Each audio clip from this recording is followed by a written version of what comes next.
Cover करेंगे, जल्दी करेंगे लेकिन ज़्यादा चीज़ कवर करेंगे। पहला मैंने अभी शुरुआत कर रहा हूँ फॉरेन पॉलिसी से। पहले मैंने बोला था कि इतिहास का रोल हमारे जो है फॉरेन पॉलिसी में या लाइफ में बड़ा इंपॉर्टेंट होता है।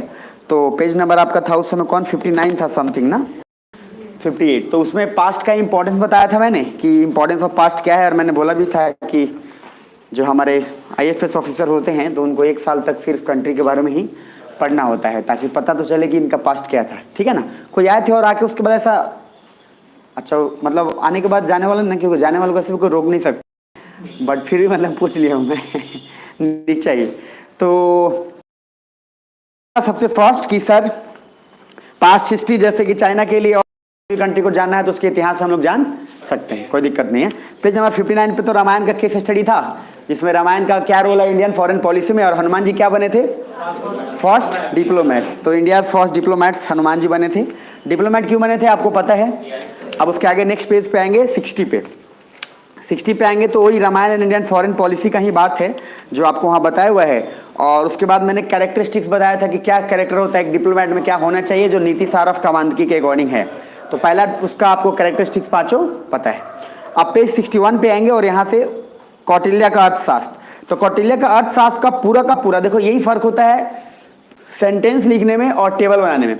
जो राइट साइड का टेबल है उसको देखिए क्या लिखा है। पहला स्टेट पावर, आप उसमें इकोनॉमिक अगर डेवलप करेगा तो इकोनॉमी किसी भी कंट्री का डेवलप करेगा। देन इधर आइए, सबसे फर्स्ट कि स्टेबल सोसाइटी होगा। लेफ्ट से जाइएगा, लेफ्ट से।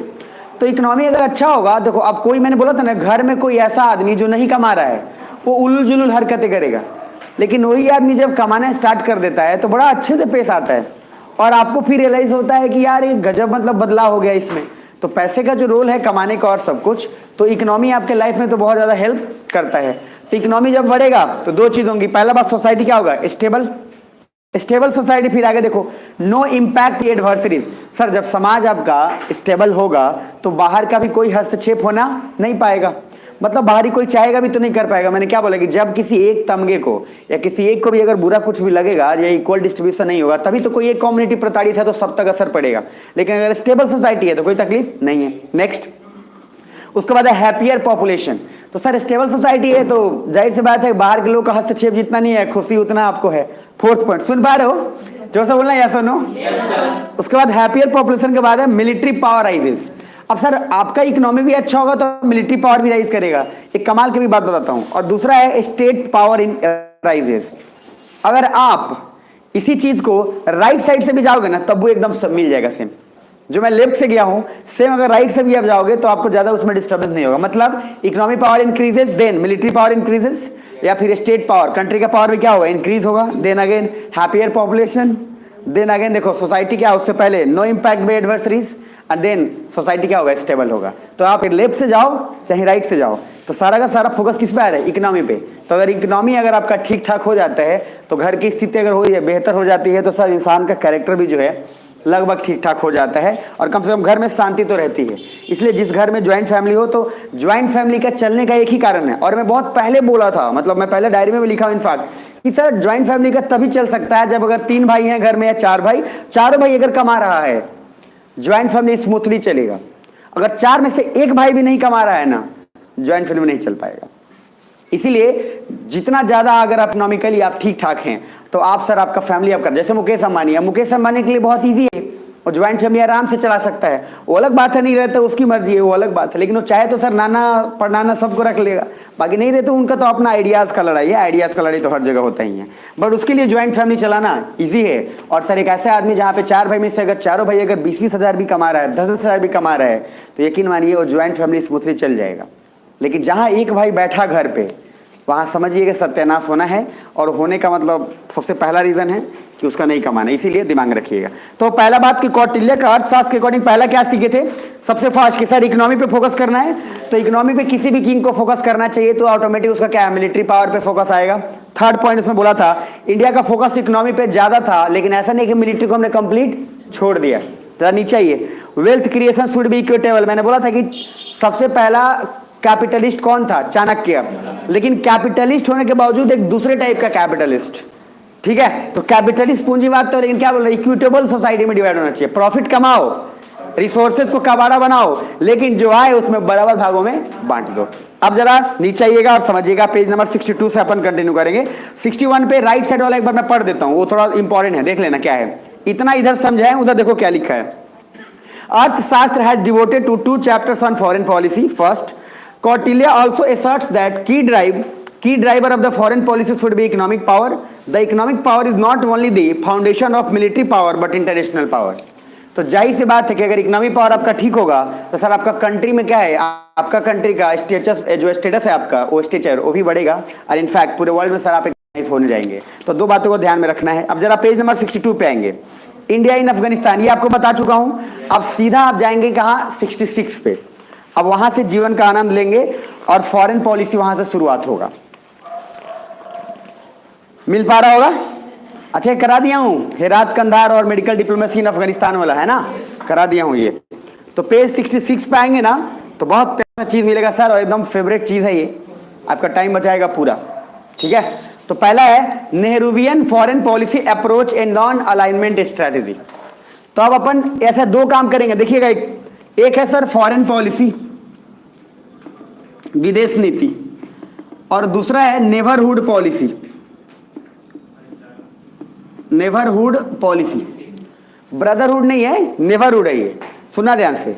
मतलब एक क्या है कि हम कंट्रीज के लिए, हालांकि ये जो हमारा ये नेबरहुड और फॉरेन पॉलिसी में फर्क अगर देखोगे, लगभग बात दोनों सेम है, लेकिन एक यहाँ नेबरहुड क्या है सर, वो कंट्री जैसे इंडिया, भूटान, नेपाल, सब जो आसपास है, उसके लिए इंडिया का क्या नीति है, और दूसरा अमेरिका के लिए, जापान के लिए, या फिर और जो अलग अलग कंट्रीज है उनके लिए भारत का क्या विदेश नीति है। तो सर पहले हम पढ़ेंगे फॉरेन पॉलिसी ऑफ इंडिया और उसके बाद पढ़ेंगे neighbourhood policy of India. Foreign policy को भी अपन जवाहरलाल नेहरू से लेकर अंतिम तक, अभी तक, और दूसरा नेबरहुड पॉलिसी भी वहां से लेकर यहां तक। मतलब सोचो क्या हमारा देश डेवलप हुआ, यहां से शुरू हुआ था और यहां तक पहुंचा है। तो जवाहरलाल नेहरू से लेकर कहां तक, नरेंद्र मोदी तक। अब आइए पेज नंबर 61, 66। रेडियो साहब बताए ना, ठीक है। तो पहला है कि Nehru said development of economy and military is not choice but it is priority. अब उसको ऊपर तक अभी रहने देना, ऊपर वाला भी छोड़ देना, थोड़ा सा नीचे आना, ठीक है। अब नीचे आओगे तो एक वहां पे वर्ड मिलेगा आपको, प्रैग्मेटिक। अब प्रैग्मेटिक के वर्ड, हाँ, तो प्रैग्मेटिक का सिंपल एक मीनिंग होता है प्रैक्टिकली सोचना, हवा में कुछ भी बोल मत देना। हम तो सर वाह कर देंगे, या कर देंगे, वाह कर देंगे, आसमान को उठा के नीचे ला देंगे, फिर हम नीचे से खुद ऊपर चले जाएंगे। तो मतलब नीचे से ऊपर जाना पॉसिबल है, ऊपर से थोड़ा आसमान में चला थोड़ा डिफिकल्ट लग रहा है। तो प्रैक्टिकली थोड़ा सोचिए, समझ रहे हैं? प्रैक्टिकली। तो हाँकने वाला तो नहीं बोलते कि सर मेरा इतना, दादाजी का इतना बड़ा मकान था, इतना बड़ा मकान था कि मतलब क्या बताए। तो बोला कि मेरे घर में इतना बड़ा सीढ़ी था, इतना बड़ा सीढ़ी था कि आसमान को टच कर देता था। तो बोला भाई रखा था कहाँ था ये, करो तुम्हारे दादाजी के घर में रखा था क्योंकि तुम्हारा घर भी तो बहुत बड़ा था ना, तो उसी घर में रखा था। अब जरा नीचे, तो पहला सर प्रैग्मेटिक मतलब क्या, प्रैक्टिकल। तो नेहरूवियन फॉरेन पॉलिसी में हम शुरू किससे कर रहे हैं, नेहरू जी से। अच्छा, नेहरू जी को समझने का एक और तरीका है, जरा थोड़ा ध्यान से रखना। राइट साइड में एक टेबल बनाया होगा छोटा सा, उस उतने पूरे भीड़ को एक टेबल से समेटने की कोशिश करेंगे, पढ़ेंगे तो पूरा ही। पहला, उसमें आपको दिख रहा होगा नॉन अलाइनमेंट। क्या दिख रहा है? तो नॉन अलाइनमेंट का मीनिंग है कि सर हम पहले बताए थे नाम, कि सर ना हम तुमसे जुड़ेंगे ना हम तुमसे जुड़ेंगे।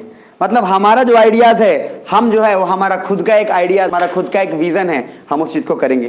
पहला मोटा मोटा मीनिंग इतना समझ लीजिएगा, बाकी अंदर बहुत डेफिनेशन है।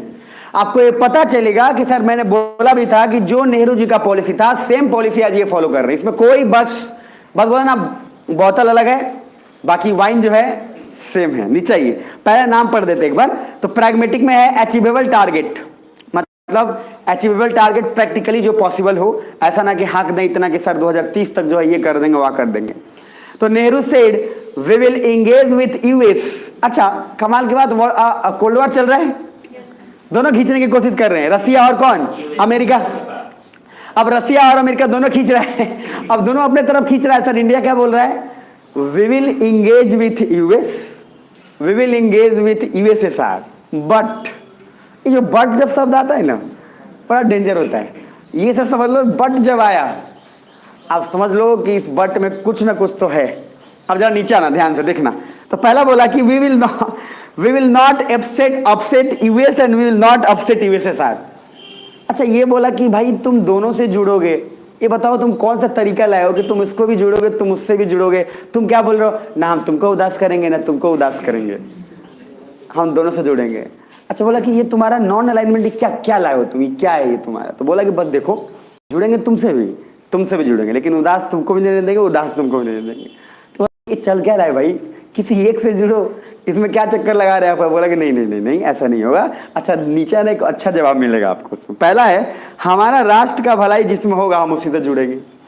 तो पहला सिंपली जिसमें हमारा राष्ट्र के हित में जो होगा हम उससे जुड़ेंगे, मतलब हम आपसे भी जुड़ेंगे अगर हमारे राष्ट्र के लिए जरूरी हो तो, अगर नहीं जरूरी है तो हम आपसे भी नहीं जुड़ेंगे। जरा नीचे आइए।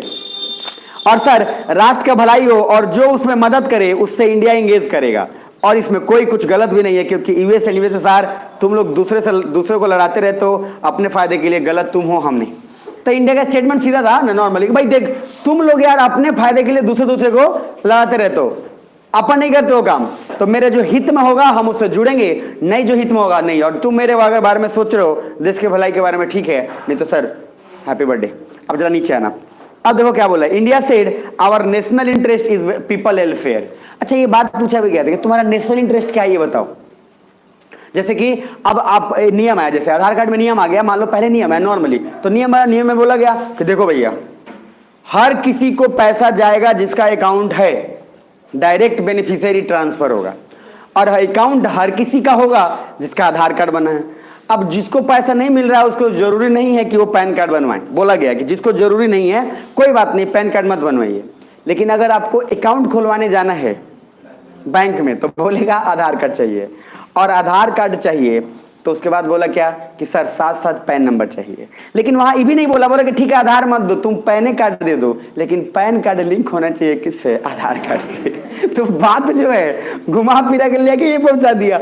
अब सर ये जो घुमा फिरा हुआ है वही काम यहाँ पे किया गया, यहाँ बोल तो किया गया ना तुमसे ना तुमसे। अच्छा बोला कि तुम्हारा लॉजिक क्या है, पीपल इंटरेस्ट क्या है ये, तो बोला कि सर नेशनल इंटरेस्ट क्या है, बोला नेशनल इंटरेस्ट क्या है, मेरा पीपल के हित में जो होगा वही मेरा नेशनल इंटरेस्ट। अगर लोग कहेंगे लोग के हित के लिए चाहिए कि अनाज उनको जरूरत है, अनाज तुम दे सकते हो तो हम तुमसे जुड़ेंगे, नहीं दे सकते नहीं जुड़ेंगे।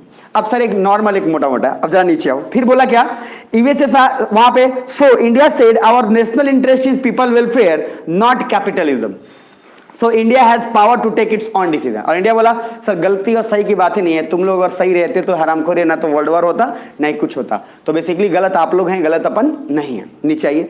यूएसए एंड यूएसएसआर ने कहा था कि अब कोई न्यूक्लियर बॉम्ब नहीं बनाएगा, तब उस समय इंडिया ने कहा कि आप लोग ऑलरेडी विकसित हैं। अब देखो सर यूएसए और बार बार रसिया, तो रसिया थोड़ा कम यूएसए थोड़ा ज्यादा, वो चाहता है कि अब कोई न्यूक्लियर बॉम्ब नहीं बनाए।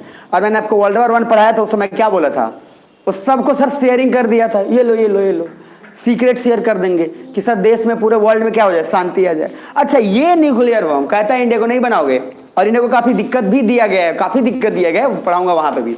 लेकिन सर इंडिया ने बोला एक ही बात है भाई, तुम सब का सब जो न्यूक्लियर पावर जिनके पास है तुम सब खुद हटा दो, हम भी हटा देंगे, दिक्कत क्या है हमें, हम सर खुद शांति वाले देश हैं, हम कभी। अच्छा न्यूक्लियर पॉलिसी में इंडिया का फर्स्ट कंडीशन है, फर्स्ट प्रायोरिटी लिखा हुआ है, हम सबसे पहला अटैक कभी भी नहीं करेंगे, बट अगर हम पे कोई अटैक किया तो इंजाम जो है उसके बाद आप भुगतेंगे क्या होगा। और सर एक क्लियरली लिखा हुआ है, we will not as a country we will first determine with the nuclear bomb, but if it so then result will be like anything.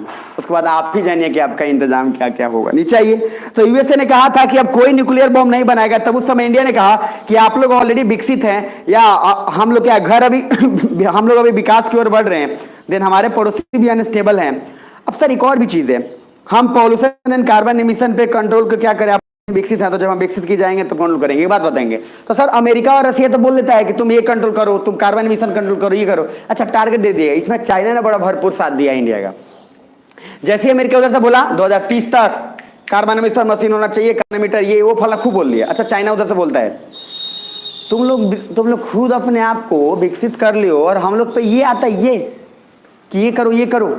अब सर इसने क्या किया, इंडिया और चाइना और जितने सारे बगल में कंट्री, इन्होंने क्या किया, बोला क्या एक काम कर कोई नहीं करेंगे।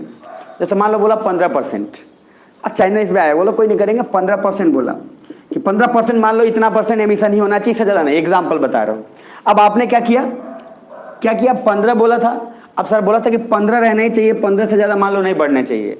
अब आपने क्या किया, आपने किया 18, ठीक है, चाइना किया 20, अच्छा कभी कभी ये 30 भी चल जाता है। अच्छा चाइना 30 के उसके बाद बोलता है अब क्या, अब फिर मीटिंग होना है, अब फिर मीटिंग में कह रहा है कि 2030 तक हम मात्र 12% पे। और सर मिशन के कोई क्या दिमाग लगाते हैं, देखो इंसान है, इंसान क्या करता है, जब उसका टारगेट अचीव नहीं होता है तो टारगेट टाइम बढ़ा देता है। अब जैसे देखो क्या बोला मोदी जी, क्या बोले 2000 तक नहीं हुआ है, अब जैसे ही मिशन में गया 2030 तक 1000 से ज्यादा टन हो जाए। अब भाई सामने में सोचता भाई ठीक है कोई बात नहीं, अच्छा ये अमेरिका को बोल दिया कि 12% तक कर लेंगे, कब 2030 तक, फिर 2030 आएगा, फिर बोलेगा 2050 तक 10%। अब सर अमेरिका इस बात को समझता है, लेकिन अमेरिका समझता है तो अमेरिका कुछ कर भी नहीं सकता। सर आप पहले से डेवलप्ड हो और ये सारे कंट्री डेवलपिंग हैं, तो आपको मौका तो देना ही पड़ेगा ना सर। आप खुद विकसित हो गए हैं, दूसरे को आप कहेंगे सर आप पॉल्यूशन ही ना करो, आप दूसरे को बोल दो गाड़ी मत चलाओ, क्योंकि क्या आप ही की वजह से क्लाइमेट हो। और हमको क्लाइमेट खराब तो तुम्हारे वजह से हुआ है, क्योंकि तुम पहले ही डेवलप कर चुके हो। अब दूसरा भी ना करे डेवलप, दूसरा करे वही, मैंने सड्डा कुत्ता टॉमी और दूसरे का कुत्ता कुत्ता, मतलब हम जो किए तो मतलब ठीक है, और अपना जो ये हो गया, तो ये काम तो गलत है सर। नीचे चाइना इसमें भरपूर साथ दिया था, इनफैक्ट 2020 में अमेरिका को फिर वो बोलना पड़ा कि चलो ठीक है कोई बात नहीं 2030 तक मैनेज कर लेना, इधर मिल जाता है सब, इंडिया भी बोलता है, दोनों मिल जाते हैं इस बार में। नीचे आइए, तो सर सबसे पहला कि हम लोग भी क्या है कि पॉल्यूशन और जो भी इमिशंस है वो हम भी, जब हमको भी तो आपको मिलना चाहिए, तो नॉर्म्स नियम बनाए, इन्वायरमेंट में पढ़ाऊंगा कि जो डेवलपिंग कंट्री है उनके लिए नियम अलग है, जो डेवलप्ड कंट्री है उनके लिए नियम अलग है, और उस तरह से फिर और जो लोअर कंट्रीज हैं उनके लिए नियम अलग है। तो 2-3 बातों का ख्याल रखना जरूरी है। अब सर आपको कम करना है, अमेरिका डेवलप हो गए तो अब जिम्मेदारी तो आपकी है कि अब आप कम करो भाई। सर मशीन कार्बन एमिशन का और इतना कंट्रोल करने का आप दे रहे हो, इतना अभी इंडिया का और उतना लेवल ही नहीं है कि सर उतना खरीद कर फिर सारा करें, पहले डेवलप ही कर लो, उसके बाद फिर कंट्रोल करेंगे। नीचे ये, so Nehru basically solve foreign policy challenge by non alignment. एक बात याद रखिएगा, अधिकतर लोगों को लगता है, लेकिन सर उस समय जो सिचुएशन था नेहरू जी के समय, वो सबसे टफ सिचुएशन था, मैं आपको बता देता हूं। और अभी की सिचुएशन में जो भी नहीं है, हर सिचुएशन अपने हिसाब से कोरिलेवेंट होता है, कोई टफ है कोई ज्यादा से मतलब इंपॉर्टेंट। ये एक तरफ सोचो आप, 2 ऐसे देश जो सुपर पावर हैं, एक आपका हाथ खींच रहा है, दूसरा वो खींच रहा है, और उस केस में आपको न्यूट्रल रहना इतना इजी बात नहीं है सर, ये मजाक नहीं है, मेरी बात समझ में आ रही है। जैसे आज आप हैं और आज आपके सिचुएशन में एक तरफ मुकेश अंबानी आके बोले और एक तरफ बोल दे, ठीक बात है, एक तरफ गौतम अडानी, वो आके दोनों तरफ खींच रहे कि नहीं हमारे तरफ चलिए, आप हमारे तरफ चलिए। सर बहुत कम लोग का ईमान जो है नहीं डोलेगा, बाकी लोगों को तो ईमान डोल जाएंगे, मेरे बात समझ में इसलिए कहीं ना कहीं तो जाएंगे हो, आप खुद के नहीं रह पाएंगे। उस समय सर इधर बड़ा इतना सुपर पावर, दोनों सुपर पावर, दोनों में लड़ाई भयंकर चल रहा है, दोनों की तरफ से ऑफर्स आ रहे हैं, और फिर भी आप न्यूट्रल है कि नहीं सर हम अपने आप के। जब आया था ना जियो, बैंड बजा दिया सारे कंपनीज का। अच्छा एयरटेल पहले देता था 98 रुपए में 1 GB 2 GB महीना भर, इतना देता था, कोई आदमी खाली बस डाटा ऑन करके सर्च कर लिया, ऑफ कर दिया तो उस समय भी काम हो जाता था। और आजकल बहाने आते हैं, सर डाटे में खत्म हो गया था, वीडियो में पहले भेज देते, रात तक हमारा डाटा खत्म हो जाता है। अब ये सर क्या करते हैं भगवान जाने, लेकिन फिर भी अब ये जो है जियो आया था तो सारे पूरे जितने सारे डिपार्टमेंट थे टेलीकॉम के सब एकदम हिल गए सब। लेकिन सर एयरटेल फिर भी उसमें थोड़ा सा ना स्थिर बनाए रखा, वो अपना थोड़ा रखा, बाकी वोडाफोन आइडिया सब इधर परेशान हो गया, कोई इसमें जा रहा है कोई उधर जा रहा है। एयरसेल सुनते थे नाम पहले, अरे एयरसेल था, इवनिंग और था, टाटा डोकोमो कहाँ गया समझ रहे, इधर उधर सब निकल गया सब, तो बहुत सारा था। अब ये सब कुछ खत्म, बच गया खाली 2 ही मार्केट में, जियो और एयरटेल, बाकी सब तो स्ट्रगल ही कर रहे हैं। अब वोडाफोन आइडिया वाला था तो बेचारा स्ट्रगल करते करते किसी तरह से मिल के, मतलब लास्ट पॉइंट में है, कब वो गिर जाएगा कोई भरोसा नहीं है। और याद रखिएगा जिसके पास BSNL का सिम नहीं है, तो मैं पहले बता देता हूँ, BSNL का एक सिम लेके रख लीजिएगा, आने वाले समय में BSNL जबरदस्त बूम करेगा, ठीक है, तो लेकर रख लीजिएगा, सस्ता प्लान मिलेगा आपको। जरा नीचे आइए, पहले बता दिया हूं मैं, राइट साइड में, ये राइट साइड में, तो सर इंडिया ने, जवाहरलाल नेहरू ने सॉर्ट आउट किया प्रॉब्लम को, लेकिन नॉन अलाइनमेंट के तहत क्या किया था, राइट में प्लीज आना, बहुत इंपॉर्टेंट है। It is guide to our foreign policy. पहला बोला विदेश नीति के लिए नॉन अलाइनमेंट एक गाइड है, और गाइड क्या है कि सिंपल सा एक ही बात है कि हम किसी से जुड़ेंगे ना तुमसे ना तुमसे, ना तुमको नाराज करेंगे ना तुमको नाराज करेंगे, जुड़ेंगे भी नहीं नाराज भी नहीं करेंगे। ये बहुत बढ़िया यार, ये अच्छा है। नीचे आओ। दूसरा, non alignment means we will engage with that in which our national interest is there. Non alignment का सिंपल मीनिंग है सर नेशनल इंटरेस्ट में हमारे होगा तो तुमसे जुड़ेंगे, नहीं तो नहीं जुड़ेंगे, बात है खत्म। अब जरा नीचे थर्ड, उसके बाद है non alignment is a way of conducting foreign policy.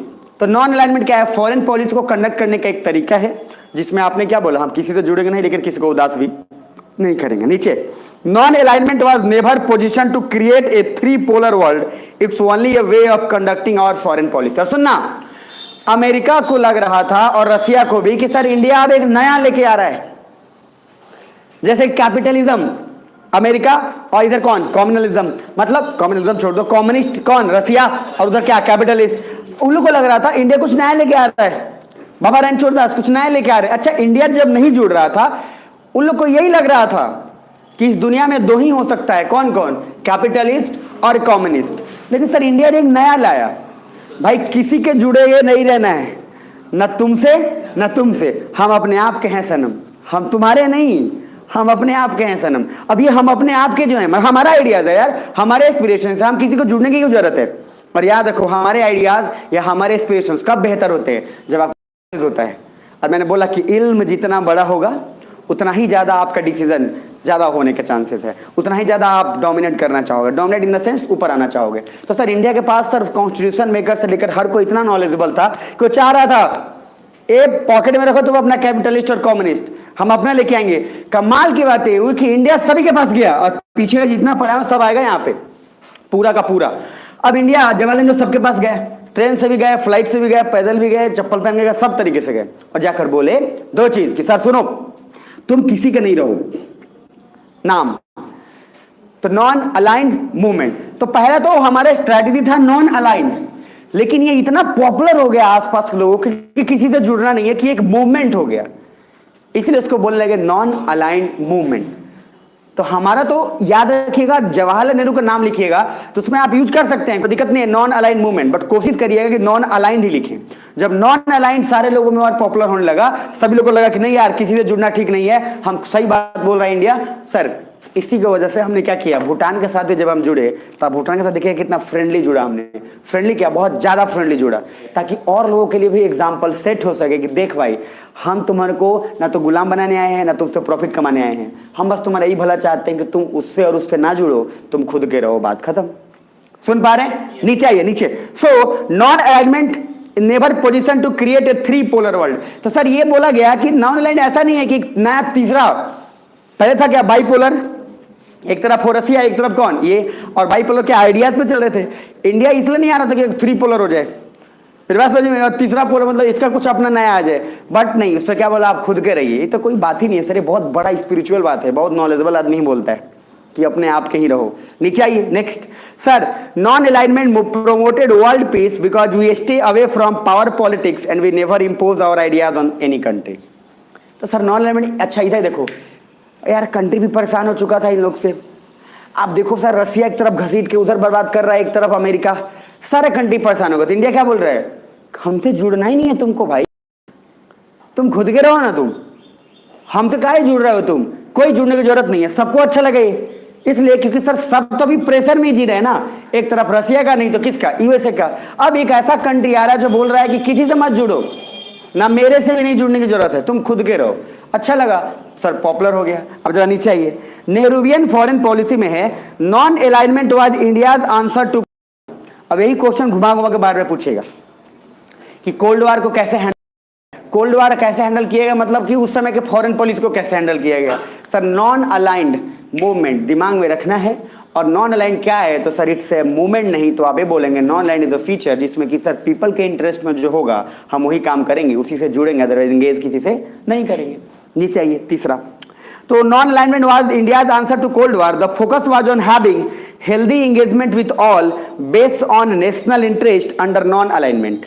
बोला कि हम सबसे जुड़ेंगे, हर किसी से अच्छे से जुड़ेंगे, किसी को उदास नहीं करेंगे, लेकिन हमारा राष्ट्र का भी हित होना जरूरी है। पहले तो राष्ट्र का हित जरूरी है, नीचे आइए।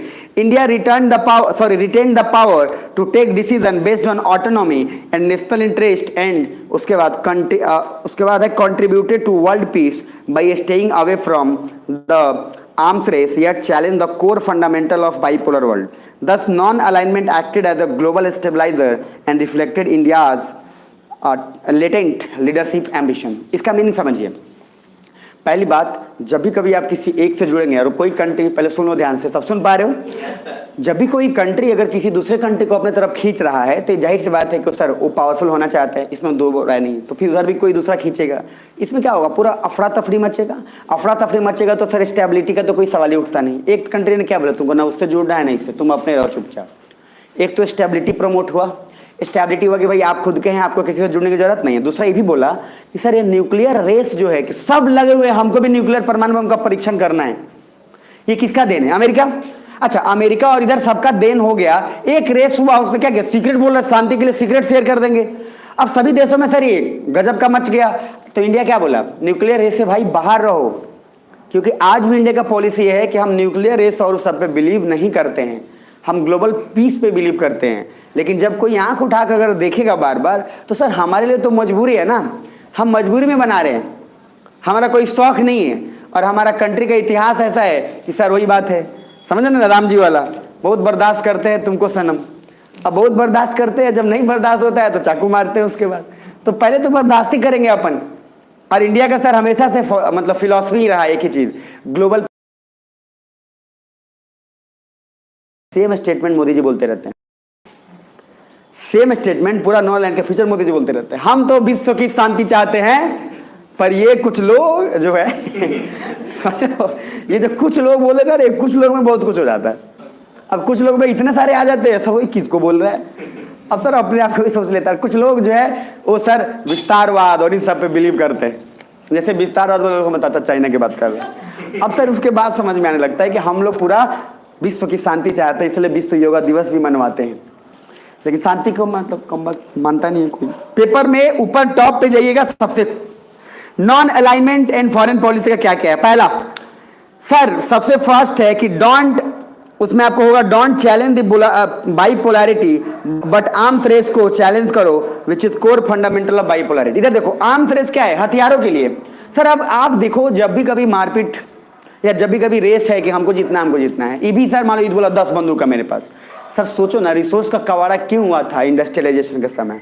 सब यही चाहते थे ना कि सर मेरे पास इतने कॉलोनिज्म हो, मेरा इतना इंपीरियलिस्टिक कंट्री हो, हमारा इसको, इसी के कारण तो पूरा रिसोर्स का क्या हुआ? स्क्रैम्बल हुआ, पूरा कचरा हुआ। अरे है ना, सेम यहाँ पे विश्व का कचरा आपने कैसे किया? हथियार के लिए। आपको सर आर्म्स चाहिए, आपको न्यूक्लियर पावर चाहिए, जब एक को चाहिए दूसरा बनाएगा, तीसरा बनाएगा, और ऐसे क्या होते जाएगा? पूरा का पूरा विनाश। तो पहली बात, इंडिया ने, क्वेश्चन ध्यान रखना, इंडिया को बाइपोलैरिटी से एक प्रॉब्लम नहीं था। इंडिया को प्रॉब्लम इस बात से था कि तुम लोगों ने जो पूरे वर्ल्ड में जो कचरा मचा रखा है, क्योंकि सर आपने एक दूसरे को सुपर पावर बनने के लिए बाकी छोटे छोटे कंट्री पीछे हैं, तो वो इंडिया ने उसको चैलेंज किया और वो बहुत इंपॉर्टेंट था। और उसमें भी किसको? आर्म्स रेस को, स्पेशली कि हथियार और न्यूक्लियर पावर को बढ़ाने का, इसको चैलेंज किया। और इंडिया सीधा बोला we never promote the nuclear and nuclearization, हम सीधा शांति चाहते हैं, बट इफ समवन जो करेंगे तो फिर हम बताएंगे। दूसरा ग्लोबल स्टेबिलिटी। तो सर इंडिया ने सर नॉन अलाइनमेंट से क्या हुआ? ग्लोबल स्टेबिलिटी हुआ कि नहीं हुआ? हुआ ना भैया। Third point, economic greater than military. हमने ज्यादा फोकस किस पे किया? इकोनॉमी पे, ना कि मिलिट्री पे। मिलिट्री पे करते तो सर वही पाकिस्तान वाली स्थिति अपना भी होता। चौथे पे आइए, लीडरशिप एम्बिशंस। हमारे अंदर सर खुद का लीडरशिप एम्बिशन था, खुद की चाहत थी कि हमारा देश ऐसा होगा, हम कुछ ऐसा करेंगे, हमारा खुद का एस्पिरेशंस था, खुद का एम्बिशन था। तो हम कभी भी किसी का फॉलो, अच्छा कोई फॉलो नहीं करेगा। जब आपके पास नॉलेज आता है ना, जब नॉलेज आता है तो आप खुद का एक विजन बन जाता है कि नहीं मेरे को ऐसा करना है। अब जैसे आप पहले जब तक घर के बारे में नहीं जानते थे, तब तक आपको कोई विजन नहीं था। जब आप घर के बारे में जान गए तो आप बोलते हैं बड़े होके, हमारा घर ऐसा होगा, यहाँ पे ये होगा घर, यहाँ लाइब्रेरी बनवाएंगे, यहाँ कुत्ता को रखेंगे। मतलब उसके बाद फिर यहाँ पे कुछ आप अपने हिसाब से करते हो। यहाँ पे सर जो भी गेस्ट आएंगे उनको यहाँ बैठाएंगे और उनको सर यहाँ पे बैठा करेंगे। तो ये जो चीज़ है, ये कब हुआ? जब आप बड़े हो गए तब। अच्छा कमाल की बात है, आप लोग को याद हो अगर तो, सेंसिटिव हो तो मैं देख के समझ जाऊँगा। जब आप छोटे थे थोड़े तो आपको लगता था कि यार ये घरवा कैसे बन जाता है। जैसे कभी कोई लगता था कि पापा को कैसे पता होता है कि यहाँ किचन बना लेंगे, यहाँ ये कर लेंगे। आप कभी फील होता है किसी को? अगर अभी नहीं होता होगा, पहले होता था। मेरे को बड़ा क्यूरियोसिटी होता है कि कैसे नाप उप के ये लोग कर लेता है यार, हमें तो कुछ पता नहीं चला था, बड़ा बेवकूफ़ आदमी है अपन, कुछ नहीं पता चला। अच्छा बोल रहे होते इधर देखो इधर किचन होगा और हमारे सामने डिज़ाइन भी बना रहा है, मतलब भाई ये पूरा बन रहा है सारा डिज़ाइन, इधर किचन, इधर ये होगा, इधर ये, इधर बेडरूम, इधर हॉल। अच्छा तब तो दूसरा आदमी आके बोल रहा है नहीं नहीं देखिए किचन पूरब साइड नहीं, इधर पश्चिम साइड बना ले। हमने भाई इसको भी पता है हमें ही नहीं पता है, बाकी सबको पता है कि किधर किधर क्या होगा। जब बड़े हुए तब पता चला कुछ पता नहीं करना होता है बस आपकी इच्छाएं हो जाती है घर कैसे होना चाहिए, बस आप बड़ा लो क्या क्या चाहिए, बाकी तो मिस्त्री उस्त्री काम कर रहे हैं लेकिन पहले बड़ा यार समझ में बड़ा बेवकूफ़ सा फील करता था मैं। ठीक है, खैर कोई बात नहीं, बेवकूफ़ अपन है। पेज नंबर 66 पे आइएगा। ठीक है, तो 66 में मैंने दो चीज बताया। पहला फॉरेन पॉलिसी, फॉरेन पॉलिसी में पहला किसका पढ़ाया? नेहरू जी का। जोर से बोले यार, यस और नो? थोड़ा तेजी में, यस और नो? अब नेहरू फॉरेन पॉलिसी में दो चीज बताया। Non align movement, non align movement में किसी से जुड़ेंगे नहीं, ना किसी को उदास करेंगे। पहला जो हमारे राष्ट्र हित में होगा। सर इसमें एक वर्ड नेशनल इंटरेस्ट एकदम बैठा लो, नेशनल इंटरेस्ट को एकदम बैठा लो, हर जगह वर्ड आप यूज करना कि इफ ए कंट्री, और जब जब आपका नेशनल इंटरेस्ट आपका आएगा राष्ट्र हित के लिए, तब आप किसी से भी जुड़ोगे। हमारे राष्ट्र हित में था कि हमें चाइना से बिजनेस करना पड़ा क्योंकि जरूरी था हमारे लिए, तो हमारा नेशनल इंटरेस्ट डिमांड कर रहा था। और जब हो उसके आगे फिर कुछ भी नहीं होता, इसलिए हमने चाइना से बिजनेस किया, इसलिए हमने चाइना से सारा काम किया। सुन पा रहे हैं? और तब जाकर इतने सारे खिलौने फोन्स और आकर हमारे पास हो, क्योंकि हमारे लिए इंपॉर्टेंट ये नहीं था कि चाइना से करे या ना करे, इंपॉर्टेंट ये था कि लोगों तक सस्ते हो, सारा कुछ तो सुविधाएं तो पहुंचे। और सस्ता के लिए हमारे पास था नहीं, चाइना बना रहा था, हमने उससे इंगेज कर लिया। तो क्यों किया? क्योंकि सर नेशनल इंटरेस्ट में था। अगर नेशनल इंटरेस्ट में नहीं होता हम कभी भी चाइना से इंगेज नहीं करते। अब जाइए नीचे, page number 67, Nehruvian foreign policy approach and non alignment strategy. उसी को थोड़ा और कंटिन्यूटी है इसमें और विस्तार पूर्वक। 1947 इंडिया गॉट इंडिपेंडेंस। 1946 में क्या चल रहा था? Cold war. तो वर्ल्ड वाज बाइपोलर। सर समझ में आ रहा है? वर्ल्ड वाज बाइपोलर क्यों था पता है आपको? So US and USSR both offers India. दोनों ने हाथ मिलाइए, मेरे सन मेरे आइए। दूसरा, सो नेहरू डिड मीटिंग इधर टू ज्वाइन यूएसए और यूएसएसआर। मस्ट मीटिंग हुआ सर, और मीटिंग में ये बोला गया कि किसको ज्वाइन किया जाए। अच्छा इधर इधर ये मीटिंग का मैं आपको एक बात बताता हूँ, खासियत सुनना। एक जगह तो लिखा हुआ था, अच्छा लिखा, बहुत बढ़िया। मीटिंग में ये बोला जा रहा था कि हम सर यूएसए को ज्वाइन करें कि यूएसए करें, इधर यूएसए इधर यूएसए। अच्छा उसमें से किसी एक ने बोला, किसी एक ने ये बोला कि सर बात तो फिर वही रह जाएगी ना, एक चुंगल से अपन निकले और फिर दूसरे चुंगल में फंस गए, मतलब बात तो वही रह गई ओवरऑल। अच्छा लास्ट में सबका सुनने के बाद ये दिखाता है कि नेहरू का विजन कितना स्ट्रांग था। सुनने के बाद आराम से मारे, उसके बाद बोले सुन भाई, इधर ना इधर स्ट्रगल किए हम लोग, क्या किसी से जुड़ने के लिए किए? और हम अपना तो हम अपना विजन क्लियर रहेगा। और इतना स्ट्रगल करके फिर किसी से जुड़ना ही था तो अंग्रेजी बढ़िया था। कम से कम ये दोनों हरामखोर से तो ठीक वही है कि कम से कम चलो मारता था, लेकिन कम से कम चलो कुछ प्यार भी दे देता था। अब सर ये जो चीज है ना बड़ा गलत था। नीचे ये डिस्कशन है फर्स्ट। तो world was bipolar, so Nehru did meeting, India join. तो पहला क्वेश्चन उठता है कि अगर इंडिया ज्वाइन करता अमेरिका को तो क्या क्या होता? सुनिए, दोनों कंडीशन है। If India joins USA then USA will decide India's foreign policy. और मैंने बोला था कि अमेरिका कभी भी इक्वल ट्रीटमेंट आपको नहीं देगा, पैसे देगा आपको इकोनॉमिक हेल्प देगा, लेकिन सर वो हमेशा आपको एज ए सर्वेंट ट्रीट करेगा, not as a equal partner. Russia का भी कुछ कुछ स्थिति वैसा ही है। सर क्या इंडिया का क्यों पॉपुलर? इंडिया ने क्या बोला? We are friends. अब सर जाते जाते एक बार गले मिल लिया, अब लालू यादव गए लालू जाकर अरविंद केजरीवाल को गले मिल लिया। अब सर अरविंद केजरीवाल परेशान हो गया एक बार कि भाई ये क्या चल रही है। अब अरविंद केजरीवाल जैसे लालू यादव, अब सर उसको अनएक्सपेक्टेड था ये। अब इतना अनएक्सपेक्टेड था कि अरविंद केजरीवाल फिर उसके बाद बोलने लगा मैं बिहार नहीं जाऊंगी अब क्योंकि लालू यादव जो है उसे जबरदस्ती कहने लग जाता है। उसके बाद बेचारा बिहार आ भी नहीं हो। हाँ मतलब उसके बाद वो नहीं आया अभी तक, अभी तो बेचारा दिल्ली में सेटल है। तो थोड़ा ख्याल रखना इस बात का भाई कि कम से कम दोबारा लोग आए कम से कम दोबारा आएगा तो थोड़ा सुविधा ठीक ठाक हो जाएगा यार। दूसरे देश का चीफ मिनिस्टर आए तो ऐसा ना हरकत किया दोबारा नहीं आए नीचे आइए। तो sir USA will decide India foreign policy. दूसरा, USA will decide economic and military. America ही सारा डिसाइड करता है हमारा, क्योंकि सर डोमिनेटिंग है। आपको पहले कल भी बताया था मैंने, क्वेश्चन था ना कि इज यूएसए हाय भाई डोमिनेटिंग। आप सोचो ना, जिस कंट्री में गया क्या फ्रीडम खतरे में, खतरे में, खतरे में। अच्छा, लोगों को सब ठीक है, नहीं खतरे में। आपने सर बोल के अफगानिस्तान में समय से जबरदस्ती इलेक्शन करवाया, जीताया, जबरदस्ती का डेमोक्रेसी लाया आपने, तो आप क्या डोमिनेटिंग नहीं है तो क्या आप नॉर्मल है? नहीं सर, डोमिनेटिंग है आप। तो डोमिनेटिंग जब है तो सर अगर अमेरिका से जुड़ते तो अमेरिका ही हमारा फॉरेन पॉलिसी को सारा का सारा बताता कि कैसे करना है, कैसे नहीं करना है। इकोनॉमिक एडवाइजरी वही देता, मिलिट्री को वही बताता कैसे सुदृढ़ करना है। तो फिर हम तो नहीं गए ना। अब जरा नीचे आ जाओ, दूसरा पॉइंट। अगर देन इंडिया आज कैपिटलिस्ट इकोनॉमी होता इफ ज्वाइन यूएसए, तो अगर हम अमेरिका को ज्वाइन करते तो जाहिर सी बात है कि हम लोग क्या थोड़ा सा उसी तरह से होते एज इट इज जो अमेरिका का हाल है। नीचे आइए। सिमिलरली इफ ज्वाइन यूएसए सार, देन वो भी अपना आइडियोलॉजी हम पे थोपता, ना चाहते हुए तो हमारे पास उसका आइडियोलॉजी का असर पड़ ही जाता ना, तो हम रशिया की तरह से क्या थोड़ा सा कम्युनिस्ट हो जाते। नीचे आइए। सो इन 1947 नेहरू सेड, हम दोनों में से किसी को भी ज्वाइन करेंगे हम लोग बंद कर रह जाएंगे। So our ability to take decision, तो हमारा सर डिसीजन लेने का जो था वो बहुत रिस्ट्रिक्टेड था। क्यों? नीचे आइए। First, if this happens we will negate our past, अगर हम लोग ये करते हैं इन दोनों में से किसी के पास भी, तो हम फिर वापस अपने पास्ट को रिपीट करेंगे, क्योंकि एक चुंगल से निकल के दूसरे चुंगल में जाकर फंसेंगे। दूसरा, नीचे आइए। क्योंकि अंग्रेज भी तो यही कर रहे थे हम पर, तो फिर हम क्यों इतने लड़े जब वापस गुलामी बनना था। बात तो वही है। अब आप किसी एक से जुड़ते तो फिर वही बात, एक से निकले दूसरे में जाकर फंसे। नीचे आइए। वी फॉट ताकि we can take on decision about our foreign policy, economic policy and military policy. हमने क्यों लड़ा?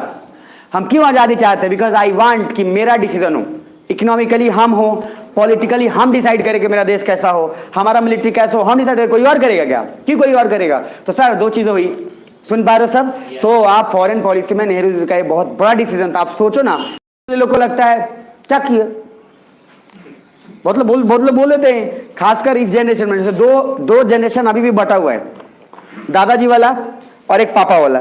तो दादाजी वाला जो जनरेशन है, आपके दादाजी मतलब हमारे दादाजी, अब हम लोग के दादाजी ज्यादा सपोर्ट करेंगे किसको? कांग्रेस को। उनका सर कांग्रेस एकदम टीके रहेंगे, वो कांग्रेस का कुछ नहीं सुनेंगे। अच्छा, पापा लोग अभी भी कंफ्यूज हैं कि कांग्रेस भी ठीक था, तो उनको क्या लगता है, कभी कांग्रेस ठीक लगता है, कभी कभी बीजेपी। तो कभी वो लोग कांग्रेस को गाली दे देंगे, कभी कभी बीजेपी हुआ गाली गाली देना। जब पेट्रोल का दाम बढ़ा, अरे एकदम बेकार हो गया, ये सब पागल हो गया। अब सर क्या चेंज, फिर उसका बोलेंगे कांग्रेस से ठीक रहा लखा। तो they are little bit confuse. अब आओ हम लोग के जनरेशन में, अब हम लोग के जनरेशन में क्या है, अब उल्टा हो गया, अब यहाँ और कंफ्यूज तो पहले क्या बोला था, अब और कंफ्यूजन का कारण है आपके पास, क्योंकि आपके पास ऑप्शन ज्यादा हो गया है ना। अब आपको कभी कभी लगता है कि ना कुछ और नहीं तो छोटे मोटे पार्टियां भी ठीक है। अब आप भी कभी कभी लगता है क्या यार, पहले सही में कांग्रेस का अब नाम नहीं ले रहा है, कांग्रेस तो दूसरा डूब रहा है, अब लोटिया डूब रहा है। तो अब क्या है, धीरे धीरे लोकल पार्टीज का आप ज्यादा उजागर हो रहा है। लोकल पार्टीज जब ज्यादा आ रहे हैं तो थोड़ा आपको क्या रिस्पॉन्ड मिल रहा है, आपको लग रहा है नॉर्मल पार्टी जो नया आ रहा है उसी को देने में भाई फायदा है।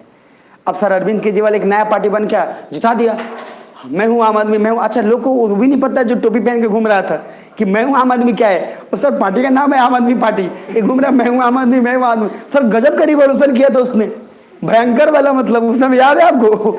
सर सबको ये लग रहा था कि सर हम सब जो है पूरे गवर्नमेंट से लड़ रहे हैं। अच्छा, किसी बेवकूफ को पता नहीं था कि आप पार्टी को प्रमोट कर रहे हो, किसी को पता नहीं था, सब टोपी लगा घूम रहे हैं। सर इधर भी देख रहे हैं, घूम रहे हैं, चौक चौराहे पे सब घूम रहे हैं। बाद में पता चला जा जिसने आंदोलन शुरू किया था वो कहीं और गए, उनका आता पता भी नहीं है। कौन? अन्ना हजारे। भाई सेंक लिया कोई और मामला यहाँ से, और इतना बड़ा पार्टी बन के उभर गया कि बस हो गया। तो थोड़ा समझना, कभी कभी टोपी पहनने से पहले तो दूसरे को पहना के देखिए, ठीक है। बट मेरा अपना कहना है कि न टोपी दूसरे को पहनाइए न खुद पहनिए, नहीं चाहिए। तो सर अभी तक मैंने बोला कि अगर हम यूएसए से जुड़ते तो हमारे लिए सबसे बड़ा, अच्छा इधर पूरी दुनिया इसी ताक में भी थी कि इंडिया करता क्या है, ठीक है, और इंडिया करता क्या है कि यूएसए के पास जाएगा कि यूएसए जाएगा पास। लेकिन सर इंडिया ने कुछ भयंकर किया और ये डिसाइड हमारा कर दिया कि हमारा फ्यूचर ब्राइट होने वाला है। क्योंकि अगर हम किसी एक की तरफ जाते तो हम भी चापलूस और हम भी किसी के तलवे बस वही करके और रह जाते। तो रहिए राइट में। In the Cold War, India clearly articulated that India will be non-aligned. This is the response to the Cold War. तो पहली बात इंडिया ने क्लियरली बोल दिया था, सर हम तुम्हारे ना तुम्हारे किसी का नहीं, हम जो हैं बस हम अपना रहेगा। नहीं चाहिए non aligned, national interest, autonomy, independence. Autonomy मतलब स्वयं का शासन, मेरा खुद का शासन होगा, हम लोग डिसाइड करेंगे हमारा शासन कैसा हो, तुम नहीं बताओगे बेटा कि कैसा होना चाहिए कैसा नहीं होना चाहिए, पार्लियामेंट्री हो कि प्रेसिडेंशियल हो। अच्छा, हम सीखेंगे सबसे। हम तुमको भी देखेंगे, हम तुमको भी देखेंगे, तुमको भी देखेंगे, जिसका बढ़िया होगा वही हम लेके चुनेंगे। सुन पाए मेरी बात? तो 3 चीज, बाकी इंडिपेंडेंट रहेगा नहीं भाई, और थोपोगे समझ लेना, फिर गांव के लोग हैं, हंसुआ हंसुआ सब रखते हैं। नीचे आइए, Nehru also said that not just we remain non align but we also encourage other to remain non align. Nehru ने क्या बोला? देखो चाचा, हम तो अकेले रहेंगे बाकी और चाचा लोग को भी जो है मदद करेंगे, बोलेंगे कि देखो बेटा किसी और के थ्रू नहीं रहना है, भले आप चाचा हैं लेकिन मेरे लिए तो आप वही लगेंगे, तो आप सर उसको काम नहीं करिए कि आप किसी से जुड़िए नहीं, और स्पेशली कौन से, इन 2 हरामखोरों से और मत जुड़िए। कौन कौन? यूएस और क्योंकि इन्होंने बर्बाद कर दिया है सारे देश को। और सर जब भी 2 बड़ा बड़ा पावर अगर लड़ता है लोग का ऐसे ही हो जाता है, सत्यानाश होना तय है, और वो आप देख रहे हैं। नीचे आइए, so Nehru went like minded countries, और यहाँ पे जो आप पीछे पढ़े वो सब ध्यान आएगा, मैंने लिखा है, so Nehru went to like minded countries and said them to be non aligned without any fear of US and USSR. Sir आप सोच के देखो, उस समय जब 2 कंट्री जो बहुत सुपर पावर है उसमें कोई एक तीसरा आदमी जाके किसी और तीसरे को बोल रहा है कि तुम ना इससे जुड़ो ना उससे जुड़ो, तुम खुद के रहो। सर इसमें गट्स चाहिए, और लीडरशिप क्वालिटी यही दिखा रहा है कि सर बिना डर के आप बात को रखें, क्योंकि आपको पता है कि सर सत्यानाश हो जाएगा पूरे वर्ल्ड का। ये सत्यानाश इतना भयंकर होगा कि फिर उसके बाद वापस से नहीं होगा। इसलिए इंडिया जानता था इस बात को कि इस रेस में सारे लोग बर्बाद हो जाएंगे, तो एक, और हम शांति क्यों, सर हमको पता है शांति क्यों डिमांड कर रहे हैं, हमारा इतिहास ही ऐसा है। अब जरा नीचे आइए, bye 1961 the idea to remain non-aligned was so popular that it emerged as a movement called as non-aligned movement।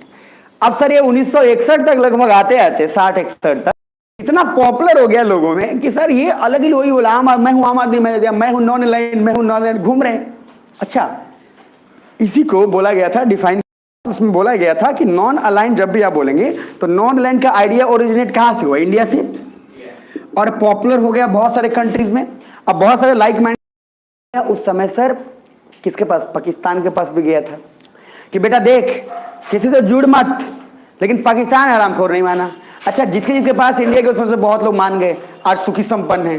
Pakistan का भी स्थिति आपको पता है, जब नहीं माना तो उसका हालत, बाकी जो माना उसका सर आप स्थिति देखो, अभी देखोगे, पर नीचे आ जाओ, वहां पे मैंने लिखा भी होगा, we right so NAM is international approach. यही दिमाग में रखिएगा, मैंने बोला था आपको, जब नाम है तो non aligned movement is an international approach, जबकि नॉन अलाइन्ड सिर्फ बोले तो idea originated from India in terms of foreign policy. तो विदेश नीति में हमारा एक आइडिया या नॉन अलाइन्ड मूवमेंट कब हुआ? जब और सारे कंट्रीज को फॉलो करने लग गए और उन्होंने खुद का रहने का सोचा, खुद का अपना हो, उसको क्या बोलेंगे? Non aligned movement. सुन पा रहे? अब जरा नीचे आइए, so NAM is an international approach, we can't write India follow NAM during cold war. ये मत लिखना कि इंडिया ने कोल्ड वार के समय नाम को फॉलो किया, आप लिखेंगे India follow the non aligned idea and then it get so popular then it will called as a NAM. मतलब पहले इंडिया ने तो नॉन अलाइन्ड को सपोर्ट किया, वो जब पॉपुलर हुआ तब उसको क्या दिए? नाम। नीचे, we write India follow non aligned not. Sir हमने नॉन अलाइन्ड को स्टार्ट किया और उसी को बढ़ाया। तो अभी तक मैंने 2 चीज बताया, पॉलिसी चल रहा है शास्त्री जी का, तो नेहरू जी का फॉरेन पॉलिसी। और नेहरू जी के फॉरेन पॉलिसी में बोलिए सबसे नेशनल इंटरेस्ट। सर ये शब्द इतनी बार यूज हुआ है, इतनी बार यूज हुआ है कि आपके दिमाग में बैठा दूंगा ऐसे भी मैं, और आप बैठा लेना। और इधर मोदी जी भी बोलते रहते हैं कि हमारे हित में, हमारे राष्ट्र हित में जो होगा वही होगा, वही ऐसा होगा। इस सब मैक्सिमम चीजें सर चेपी हुई हैं। और एक चेपना मतलब मैं क्या बोलूं उसको, don't take it is wrong, कोई ना कोई आदमी एक दूसरे से तो सीखता ही है, लेकिन सर उन लोग का विजन इतना बड़ा था कि जैसा एडिटिव करके गया आज फॉलो करना पड़ रहा है। अब जरा आइएगा दूसरा, शास्त्री जी का दिख रहा है, शास्त्री फॉरेन पॉलिसी 1964 में लगभग नेहरू जी का क्या हुआ? डेथ।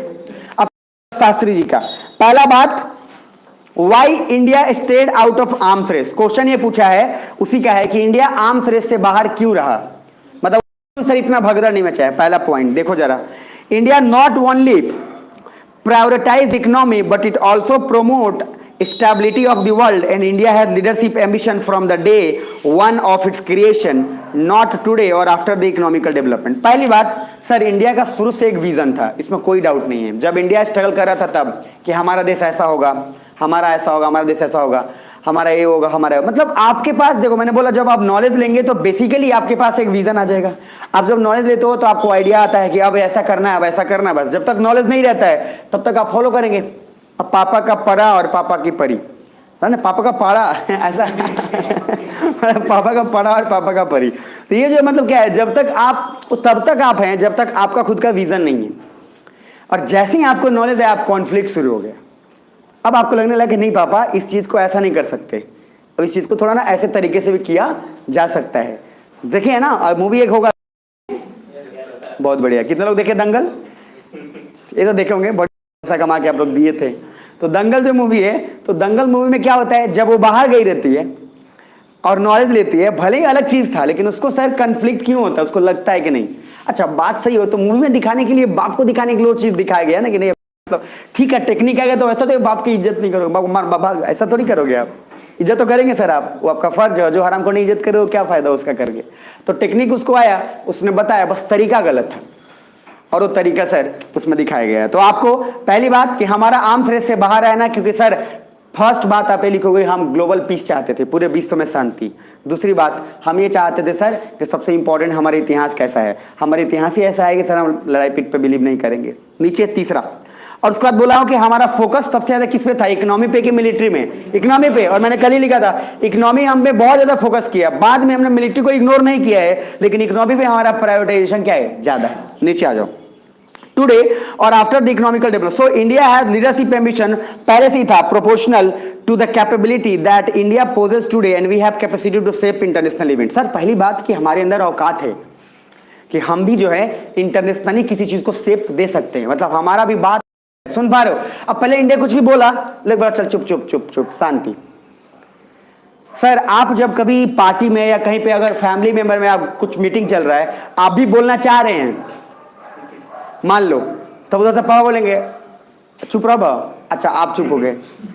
अब सर क्या है, आपका आइडिया हो सकता है कमाल का हो, इसमें कोई दो राय नहीं है, हो सकता है आप बोलना भी चाह रहे हो, लेकिन सर आप चाह के भी बोल नहीं पा रहे हो। क्यों? क्योंकि आप भी कभी कभी क्लियर नहीं होते हो। लेकिन जैसे ही आपको क्लियर कट एक आंसर, एक विजन मिल गया है, अब आपको कोई रुकने वाला भी नहीं है। कितना भी बोले कि चुप चुप चुप सर उठ गए, बहुत हो गया अब आप सर एकदम उसमें से निकल के आओगे और आप बोलना चाहोगे नहीं देखिए बाबा गलत हो रही है वो। क्यों? क्योंकि अब आप क्लियर हो एग्जैक्टली कि नहीं सर ऐसा होना चाहिए आप। लेकिन जब तक पहले क्लियर नहीं थे तो पापा जो बोलते थे जी पापा जी, ठीक है जी, अच्छा ये पूरा चल रहा है तो बट जैसे ही उसके बाद आपका आइडिया आया, आप पापा बोलने लगे बता तेरी रजा क्या है, तो बोले कि बता तू क्या चाहता है, तो क्या चाहता है, तो आप बोले कि देखो पापा बात ऐसा है कि घर जो आप बना रहे ये गड़बड़ है, किचन के सामने लैट्रिन हो गया है, ये बहुत बेकार है, आप जो है इसका डायरेक्शन चेंज करिए और किसी बड़े से दिखवाइए, और बाबा वाला से मत दिखवाइए, कोई अच्छे लोग देखे, कहीं बाबा लोग आसाराम बापू की तरह आ गए कारा सारा काम हो जाएगा, नहीं चाहिए। तो पहला है सर हमने सिर्फ उस समय ऑब्जर्व किया, बट हमारे में इतनी ताकत है कि हम आयर को सेव करते हैं। एक और बात मैंने क्या बोला था, अब्दुल कलाम का स्टेटमेंट कि अगर आप में जब समाज का असर आप पे पड़ता है और आपका भी असर समाज पे पड़ता है, देखना है औकात किसमें कितना ज्यादा है। और सर समाज का असर आप पे पड़ जाएगा अगर आपका नॉलेज कम है, तो अमेरिका का भी असर आप पे पड़ जाता है अगर आपका नॉलेज कम होता है। लेकिन सर यहाँ लीडर देखो ना, 21-21 घंटे पढ़ने वाला भीमराव अम्बेडकर जैसे लोग, उससे ज्यादा और मेहनती लोग, जवाहरलाल नेहरू, सरदार वल्लभ भाई पटेल, चाहे ईच एंड एवरीवन, बहुत ऐसा किसी का जिसका नाम मैं नहीं भी ले पा रहा हूं, वो लोग भी अपने लेवल पे इतने नॉलेजेबल थे कि सर आप उन पे थोप ही नहीं पाएंगे कुछ भी। और मैंने बोला ना कि वी आर लकी, नहीं तो सर आज फिर हम लोग कहीं और फंसे रहते, इससे निकल के उसमें फंसे रहते। तो दो चीजें हुई सर हमारे पास, पहला जब नॉलेज आता है तो खुद का एक्सपीरियंस होता है, सुन पा रहे हो सब, खुद का विजन होता है कि हम ऐसा करेंगे, और ये बहुत इंपॉर्टेंट है। जरा नेक्स्ट पेज पे नीचे आइएगा, उसी पे। अब सर इतना ताकत है कि हम आयर को शिफ्ट करते हैं। मैंने बोला कि समाज पे ऐसा डालना है तो नॉलेज ज्यादा होना चाहिए, और अब्दुल कलाम ने अपने हर बार स्टेट में एक ही बात बोला है कि इल्म जितना ज्यादा होगा आप उतना ही ज्यादा दूसरों को प्रभावित करते हैं, और प्रभावित किया नहीं जाता है, प्रभावित लोग हो जाते हैं। आपके पास जब नॉलेज होगा लोग देख के हो जाएंगे कि हाँ यार इसमें कुछ तो है। अब जरा नीचे आइए सर, एग्जाम्पल सोलर अलायंस। अब एक करंट देखो कैसे आंसर राइटिंग लिखा जाता है, तो आंसर राइटिंग में पहले का बात किया, उसको करंट से क्या किया, उसको अपडेट कर लिया कि अभी क्या सीन है। इधर देखो, अगर हमारे अंदर ये चाहत नहीं होती कि हम भी कभी एक दिन देश का, एक पूरे वर्ल्ड का एक बहुत बड़ा एक भी पावर बनने का, हमारी भी इच्छा नहीं रहती। सर हम पावरफुल बनना चाहते हैं, लेकिन हम जबरदस्ती थोप के या किसी का गला घोट के, किसी का नुकसान करके हम नहीं बनना चाहते। जैसे अमेरिका है, अमेरिका कुछ भी कर लिया सर, वियतनाम में सोचो आपने केमिकल ऑरेंज डाल दिया जितने के लिए पावरफुल, कुछ भी कर दिया उसने। सर इंडिया वैसा कभी नहीं किया है, कभी नहीं किया है ना कभी करेगा। लेकिन सर हमारा एस्पिरेशंस तो है ना, बस तरीका अलग है। तरीका यह है कि सर हम भी डोमिनेट करना चाहते हैं और करेंगे भी, बस हमारा तरीका अलग होगा। सुन पा रहे हैं? अब जरा इधर आइए। अगर हमारे अंदर इच्छा नहीं रहता कि हम भी पावरफुल बने तो हम सर इंटरनेशनल सोलर अलायंस नहीं बनाते। सुन लो, इंटरनेशनल सोलर अलायंस जिसका हेडक्वार्टर गुरुग्राम में। अब सर ये ऐसा चीज है, आधा से ज्यादा आदमी को ये पता है कि सर पहला ऐसा इंटरनेशनल है, ये इंडियन नहीं है, इंटरनेशनल है। तो ऐसा पहला संस्था है जो इंटरनेशनली और जिसका हेडक्वार्टर कहां है? गुरुग्राम में, गुड़गांव में। और गुड़गांव कहां है? पंजाब में, हरियाणा। बहुत बढ़िया, ठीक। ये तो मुझे लगा तो सर इंटरनेशनल सोलर अलायंस और यहां पे बना के हेडक्वार्टर पहली बार बना दिखाता है। और याद करो, अलायंस पढ़ा रहा था मैं, याद है? अलायंस में क्या बोला था मैंने कि sir India has a power to propose an alliance and in fact process में है और आगे हो भी जाएगा। और this is the evidence international solar alliance. अब तो सर नाटो तो ज्वाइन कर ही चुका है इंटरनेशनल सोलर अलायंस को, अमेरिका भी ज्वाइन कर चुका है, वहां पे 118 112 कंट्रीज ज्वाइन कर चुका है इंटरनेशनल सोलर अलायंस को। तो सर हमारा एस्पिरेशंस क्या है? अब जाके आ रहा है, टाइम लगेगा लेकिन आएगा। जरा ये नीचे वहां देखिए, सोलर अलायंस वहां पे लिखा हुआ इंटरनेशनल सोलर अलायंस 2015, जिसमें से 121 से भी ज्यादा कंट्री हमें इस चीज को ज्वाइन कर चुके हैं। और उसके बाद इंडिया ने सबको क्या किया? प्रपोज किया एंड सभी आए country between cancer of Capricorn and completely और पार्टली। वो अभी रख जाइएगा नीचे। दूसरा सूर्यपुत्र, सर यही है, मोदी जी जाके बोल गए थे सूर्यपुत्र। सर वो क्या उनका पहले मोटिव था इंटरनेशनल सोलर अलायंस का कि जो कंट्री, वर्ल्ड मैप देख लो, बहुत ही सर देखो ना, देख लो सब लोग देख लो। तो सर वो सारे कंट्री जो ट्रॉपिक ऑफ कैंसर और सन, ज्योग्राफी में आपको पढ़ाऊंगा तब पता चलेगा कि सन का जो मूवमेंट है, मान लो ये रहा 0 डिग्री, ये रहा 23.5 और ये 23.5 साउथ। तो सर इसके बीच में जो सन का मूवमेंट है, तो उनका कहना था कि जो ट्रॉपिक ऑफ कैंसर और उसके आसपास का कंट्री है, तो उसको लेके हम जनरली फोकस करेंगे और सर सोलर एनर्जी में हम ज्यादा का ज्यादा प्रभाव डालेंगे। तो नाम दे दिया सूर्यपुत्र। क्या नाम दे दिया? सर नाम भी इनका होता है लाजवाब। अब सूर्यपुत्र बोल तो दिया, बोल के आ गए, लेकिन और भी पुत्र थे। अब सर ऊपर नॉर्थ अमेरिका वाला था, उस सबको सर ये बेकार होने लगे। क्यों? देखो, और फ्यूचर में आपको बता दे, सोलर अलायंस सबसे बड़ा अलायंस है, सबसे बड़ा अलायंस होने वाला है, दिमाग में रखिएगा। नीचे थोड़ा ये पहला सर सूर्यपुत्र, और वहां लिखा है मैंने हेडक्वार्टर का है गुरुग्राम, सब लिखा हुआ है। और दूसरे देश भी ज्वाइन कर सकते हैं and they got some benefit except voting rights. उसके बाद सूर्यपुत्र में Modi use this for between cancer and capricorn country. तो मोदी जी ने बोला कि ऐसे वो सारे देश जो कैंसर और कैप्रिकॉर्न के बीच में आते हैं, उन सबको लेकर हम एक अलायंस बनाएंगे जिसका नाम होगा इंटरनेशनल सोलर अलायंस। और बोला कि इसके बाहरी भी लोग ज्वाइन कर सकते हैं, बाहरी देश भी, लेकिन बाहरी देश को वोटिंग राइट नहीं होगा। मान लो किसी चीज पे अगर कर रहे हैं, सब सुन पा रहे हो, और डिस्कशन चल रहा है, तो जो ट्रॉपिक ऑफ कैंसर सर ऐसे कर देंगे कि बाहरी देश भी, तो फिर वही बात हो गई। देखो दिमाग क्या है, दिमाग देखो, समझो थोड़ा इस चीज को, बहुत ही मेंस में बहुत इंपॉर्टेंट टॉपिक है ये। देखो इधर क्या बोला, इंडिया में बोला ना हित साधता है बड़ा मस्त। क्या बोला? सूर्यपुत्र वर्ड दे दिया। अच्छा, सूर्यपुत्र का मीनिंग भी पता है कि सूर्य जिसको मिल रहा है। अब सर समझना, बोला ये देखो ट्रॉपिक ऑफ कैंसर और ट्रॉपिक ऑफ कैप्रिकॉर्न के बीच, तो ये मान लो 0 डिग्री ये रहा 23.5। अच्छा, इस लाइन को मैं देख रहा हूं, देखो इधर कहां से क्रॉस कर रहा है, थोड़ा ध्यान देना। ये 23.5 मैक्सिको की तरफ से लगभग जा रहा है, इधर अफ्रीका का मोस्ट ऑफ द होते हुए जा रहा है, सऊदी अरेबिया वगैरह होते हुए। अच्छा, 23.5 साउथ को भी थोड़ा ध्यान दो, ये रहा साउथ। अब ये देखो जा रहा है, कंट्री पे ध्यान देना खाली, इधर पराग्वे होते हुए, ब्राजील होते हुए, इधर नीचे बोत्सवाना नामीबिया होते हुए ऑस्ट्रेलिया की तरफ निकल गया। अच्छा, इसमें 2 सुपर पावर थे, कौन कौन? अमेरिका और कौन? गए तेल लेने। अब देखो दिमाग क्या लगाया, और पहले से क्या है, नेहरूवन और नॉन अलाइनमेंट क्या था, हम ना तुमसे जुड़ेंगे ना तुमसे जुड़ेंगे। सर एक नया लीडरशिप क्वालिटी आया जिसमें सर आपने बोला तू बेटा इधर, तू बेटा इधर, दोनों साइड रहने का। आपने सारी छोटी मोटी कंट्री को लपेट लिया। अब समझ पा रहे? तो बेसिकली सिर्फ एक ओ भैया तो गजबे हो रहा है। आया ठीक है, देखना इधर सर, समझना प्लीज समझना, पहले इंपॉर्टेंट। अब देखो ना कितने सारे छोटे कंट्रीज को हमने किया, तो हमारा प्रायोरिटी सुपर पावर के साथ जुड़ने का रहता तो शायद हम इस चीज को काम नहीं करते। और हमने उन सारे कंट्री को इतने दूर में लपेट लिया एक्सेप्ट रशिया एंड बड़े बड़े सुपर पावर। बोला तू जा भाई तेल लेने। तो ये जो है इंटरनेशनल सोलर अलायंस से एक क्वेश्चन पूछता है कि क्या हम अलायंस कर सकते थे सर, कर सकते उस समय भले नहीं होंगे, लेकिन हमारे में तो एस्पिरेशंस था ही और हमने कर दिखाया है। तो एक बहुत अच्छा है। अच्छा कमाल की बात देखो, आपने हेल्प नहीं लिया, आपने हेल्प नहीं लिया ना अमेरिका का ना रसिया का, आपने खुद से उसको बनाया और सूर्य पुत्र जानबूझ के बढ़ावा दिया गया कि इंटरनेशनली इस बात को भी ना लगे कि हम क्या है रसिया और अमेरिका को बाइकआउट कर रहे हैं, और दूसरा उन सारे देशों को भी ये ना लगे कि हम ज्वाइन नहीं कर सकते हैं। आप पहले बात समझ रहे हो, आपने क्या बोला, बस तुम भी जुड़ो, बस वोटिंग राइट तुमको नहीं मिलेगा। मतलब आपने सर क्या बोला, नॉन अलाइनमेंट का मीनिंग, न तुमको उदास करेंगे न तुमको उदास करेंगे, जो राष्ट्रहित में होगा वो करेंगे। अब सर ये जो तरीका है बेहतरीन तरीका है, किसी को बिना उदास किए काम निकाल लिया, और सर इंटरनेशनल सोलर अलायंस भी बना लिया। आप समझ पा रहे हैं? तो ये सर तरीका है, बाकी ये ऑलरेडी तभी हो पाता है जब आपके पास नॉलेज हो। तो आज भी इंटरनेशनल सोलर अलायंस भले ही हो, लेकिन अप्रोच देखोगे तो नॉन अलाइन मूवमेंट का ही चल रहा है, क्योंकि हमने उनको तो कंप्लीट बाइकआउट किया हुआ है। अब जरा नीचे आइए, तो सर 121 से भी ज्यादा कंट्री हैं। अब उसके बाद है शास्त्री जी का फॉरेन पॉलिसी। याद रखिएगा, इस फॉरेन पॉलिसी में हम लोगों ने उतने लोगों को ज्यादा इंक्लूड किया है जो मैक्सिमम हमारे लिए इंपॉर्टेंट है, प्लस ज्यादा का ज्यादा कार्यकाल में कोई रहा है तो उसका काम भी ज्यादा होगा। अब जो मान लो 1 साल 2 साल रहा है तो बेचारा उसको कुर्सी पे बैठते उठते ही काम निकल गया, लेकिन शास्त्री जी जैसा आदमी हो तो सर बढ़िया। शास्त्री को मतलब उनके बिना फॉरेन पॉलिसी अधूरा है, क्योंकि पाकिस्तान को ही मारे हैं।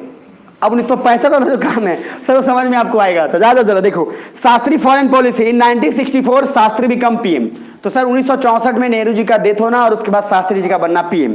पहला, नॉन अलाइनमेंट को इन्होंने कंप्लीट ऐसा ही रखा, नॉट चेंज्ड। तो नॉन अलाइनमेंट जैसा था वैसा गया। नीचे आइए, in 1965 sovereignty of India was challenge. सुन पा रहे हो? अब सर आप सोच के देखो कि मैं इसको बाद में क्यों पढ़ा रहा हूं।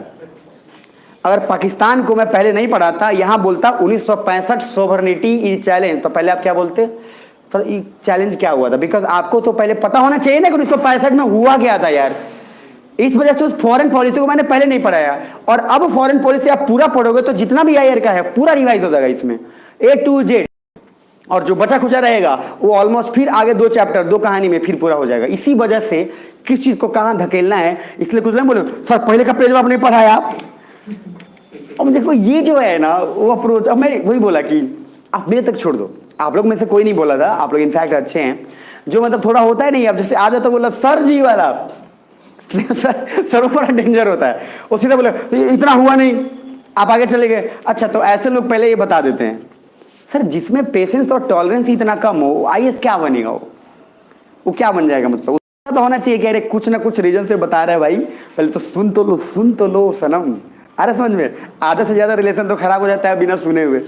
सुनते हैं ना डिसीजन ले लेते हैं। सुनिए थोड़ा सुनिए, आगे नेक्स्ट। तो सर पहला है शास्त्री जी का पहला नॉन अलाइनमेंट जो था कंटिन्यू किया इन्होंने। दूसरा 1965 sovereignty of India was challenge and retaliation by India because we have right for self defence. और पहले भी पढ़ाया था वहां कि सर अगर आपकी सोवरेनिटी चैलेंज होती है तो you have the right to self defence, और आप उसके बाद किसी हद तक जाइए, कोई दिक्कत नहीं है। नीचे आइए, note India's military is defensive but it become offensive if sovereignty challenge, and उसके बाद जो जवाब मिलेगा फिर आप सोचना भाई। मेरी बात समझ में आ रही है? नीचे 1966 शास्त्री पास्ट अवे, तो 1966 शास्त्री जी का जाना, मतलब 64 में आए, 65 सर एक सोचो बस। शास्त्री जी का इनफैक्ट फॉरेन पॉलिसी में भी नहीं जाता, मैं आपकी ईमानदारी से बताता हूं, अगर 1965 का कांड नहीं हुआ रहता तो। समझ पा रहे हैं? आगे बहुत सारे को मैं इसमें स्किप किया हूं जो जरूरी हमारे लिए है भी नहीं। सर वो 1 साल 2 साल के लिए बने, उनका काम नहीं हुआ, लेकिन शास्त्री जी का क्यों जरूरत है? क्योंकि सर 1965 का वार था और शास्त्री जी का ऑर्डर के अकॉर्डिंग काम हुआ था, और 1965 इसलिए टर्निंग पॉइंट, इसलिए सर शास्त्री जी जिंदाबाद। और शास्त्री जी का बहुत बड़ा कॉन्सेप्ट है, बहुत बड़ा लॉजिक है, तो शास्त्री जी पे बहुत बड़ा डायलेमा है कि कैसे मरे क्या मरे। सर उस समय नहीं रहना उथल पुथल भाई, वो सब रिसर्चर को काम करने दो, हमें तो आईएएस ऑफिसर बन लो, फिर बाद में जब आप हो जाना रिटायर पैसों से खूब घूस लेके कमा लो, अब आराम से घर बना के अब रिसर्च करो बढ़िया से। उससे पहले नहीं भाई, उस सब चक्कर में नहीं पड़ना यार भैया। राजनीति वाले तुमको ऐसा घुमाएंगे लपेटे में, पागल हो जाएंगे। उस पर एक वैसे मूवी आया था, अगर आप मूवी देखना चाहें तो देख सकते हैं। एक मूवी नहीं था शायद, वो मतलब इसी टाइप का था, ओटीटी पे आया था ऐसा समथिंग, बट वो बता देंगे आगे। खैर उसको भी देखना मत, वो बहुत ज़्यादा उलूल जुलूल है। पेज नंबर 69 सर, बस थोड़ा सा और है, देखते जाओ। देश की आंधी, तो सर इंदिरा गांधी आ गई। और इंदिरा गांधी से सर गजब, मतलब गजब का शुरुआत हो जाएगा, ठीक है। यहाँ से सर इंडिया अलग लेवल पर जाने वाला है। अच्छा देखो, 65 में मारे अपन पाकिस्तान को, मैंने फिर कहानी पढ़ाया था। अब क्या होगा खुद से सोचो। 68 में रॉ का बनना, 1971 में पाकिस्तान, ईस्ट पाकिस्तान को बांग्लादेश में कन्वर्ट कराना, ये सारा कांड हो रहा है। और अब शास्त्री जी ने एक बार छेड़ा है 1965 में। अभी तक अपन शांत थे, 62 में अपन पीटे भी हैं बहुत, मारा है चाइना, आदत था हमारा खाली पीटने का, मतलब पिटाने का। अंग्रेज पीटा हमको, फिर उसके बाद चाइना भी पीटा, सर पाकिस्तान भी परेशान किया, मतलब वो तो फिर भी हम जीत गए। 1965 में पहली बार ऑफिशियली जबरदस्त तरीके से घमासान हुआ, जब देश लगभग ठीक ठाक आगे बढ़ चुका था सब। और सर आपको क्या लगता है, अब जो दूसरा पीएम आएगा तो कुछ ना कुछ तो उसका असर पड़ेगा उस पर। बोला शास्त्री, जवाहरलाल नेहरू। तो जवाहरलाल नेहरू तो बेचारा अपने हिसाब से जिस समय उनका जो जरूरी था वो किया उन्होंने, क्योंकि नॉन अलाइन नहीं रहते तो सर आज हम जो बातें कर रहे हैं वो कर ही नहीं पाते। तो अपने हिसाब से उन्होंने किया, शास्त्री जी ने अपने हिसाब से जो जरूरी था वो किया। अब सर आइए इंदिरा गांधी। इंदिरा गांधी ने बवाल मचाया, और बवाल मचाने के पीछे बिल्कुल उनका सिचुएशन जिम्मेदार है। नीचे आइए, पहला इंदिरा गांधी सी सक्सीडेड शास्त्री। तो सक्सीडेड शास्त्री मतलब क्या, शास्त्री जी के बाद कौन बने, इंदिरा गांधी। दूसरा, non alignment essence was same but she added one economic colour in non alignment. तो नॉन अलाइनमेंट का लगभग ठीक ठाक मीनिंग इन्होंने भी कंटिन्यू किया, लेकिन इसमें एक नया फ्लेवर आया। कौन सा, इकोनॉमिक और आर्थिक स्थिति को सर ठीक करो। और आप लोग सुनते होंगे ग्रीन रिवॉल्यूशन, हरित क्रांति। तो हरित क्रांति में देखो इसमें भी बहुत सारे डाउट है, इसमें भी बहुत सारे डाउट। लोग बोलते हैं सर शास्त्री जी ने स्टार्ट किया था। देखो यार, ये आम आदमी का ये इतने सारा चूचला है। अरे भाई, किसी ने स्टार्ट किया तो उससे मतलब नहीं। आप सोचो, शास्त्री जी 1964 से 1966 ठीक ढंग से 1 से 2 साल रहे। अब सर उन्होंने कुछ भी किया, इंप्लीमेंट तो कौन, नेक्स्ट पीएम ही करेगा, क्योंकि 1 साल में इतना जल्दी तो इंप्लीमेंट होने से, ठीक है आपका विजन हो सकता है, आपने बोल दिया कि हमारा घर ऐसा होगा, लेकिन घर बनाएगा तो आपका बेटा, मतलब एग्जीक्यूट उसने किया। अब सर इंदिरा गांधी ने क्या बोला कि अभी भाई ये सब छोड़ो, अभी भूखमरी का हाल है देश में यार, तो कुछ ऐसा करो जिससे काम हो। तो सर हाइब्रिड सीड लेके आओ, इनको फर्टिलाइजर्स दो, इनको पूरा फ्री छोड़ो। अब किसान सर पंजाब और हरियाणा और उत्तर प्रदेश के कुछ एरियाज में फायदा उठा लिया। हम निकले सर बिहार वाले, हम निकले क्या, जो समझ लीजिए। सो हमने फायदा नहीं उठाया, उन्होंने फायदा उठाया। सर आज गजब का उनका, सर आप किसान है वो लोग, सर उनके सामने तो आईएएस छोड़ो, मतलब राजा लोग फेल है। ऐसे ऐसे किसान है सर। किसान आंदोलन में देख रहे थे आप, सर मशीन था, एक साथ 10-10 हजार 20-20 हजार रोटी निकल रहा है। भाई साहब आप समझ रहे हो, ये समझ रहे, ये किसान ओरिजिनल किसान वो लोग है। यहाँ तो एक बार बेलने में बस पूछो कई खाए हो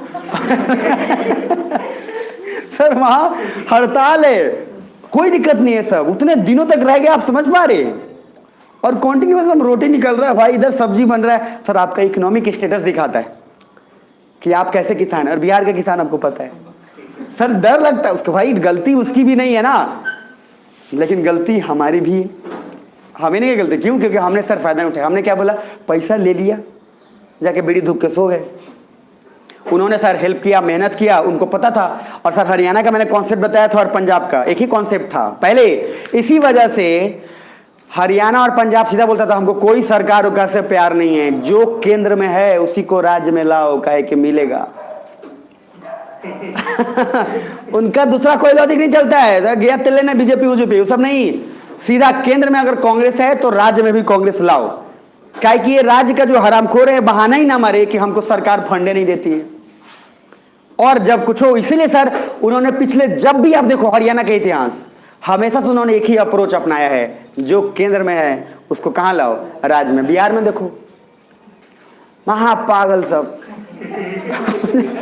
सर कभी कभार ऐसा हुआ है कि केंद्र में बीजेपी है, उसमें भी यहाँ पे है तो वो भी मरा हुआ है, सॉरी टू लोग सर वो भी ऐसा मरा कि सर आपने बना दिया इधर किसको, इनको। अच्छा चारा घोटाला होगा, काहे नहीं होगा, होगा भाई।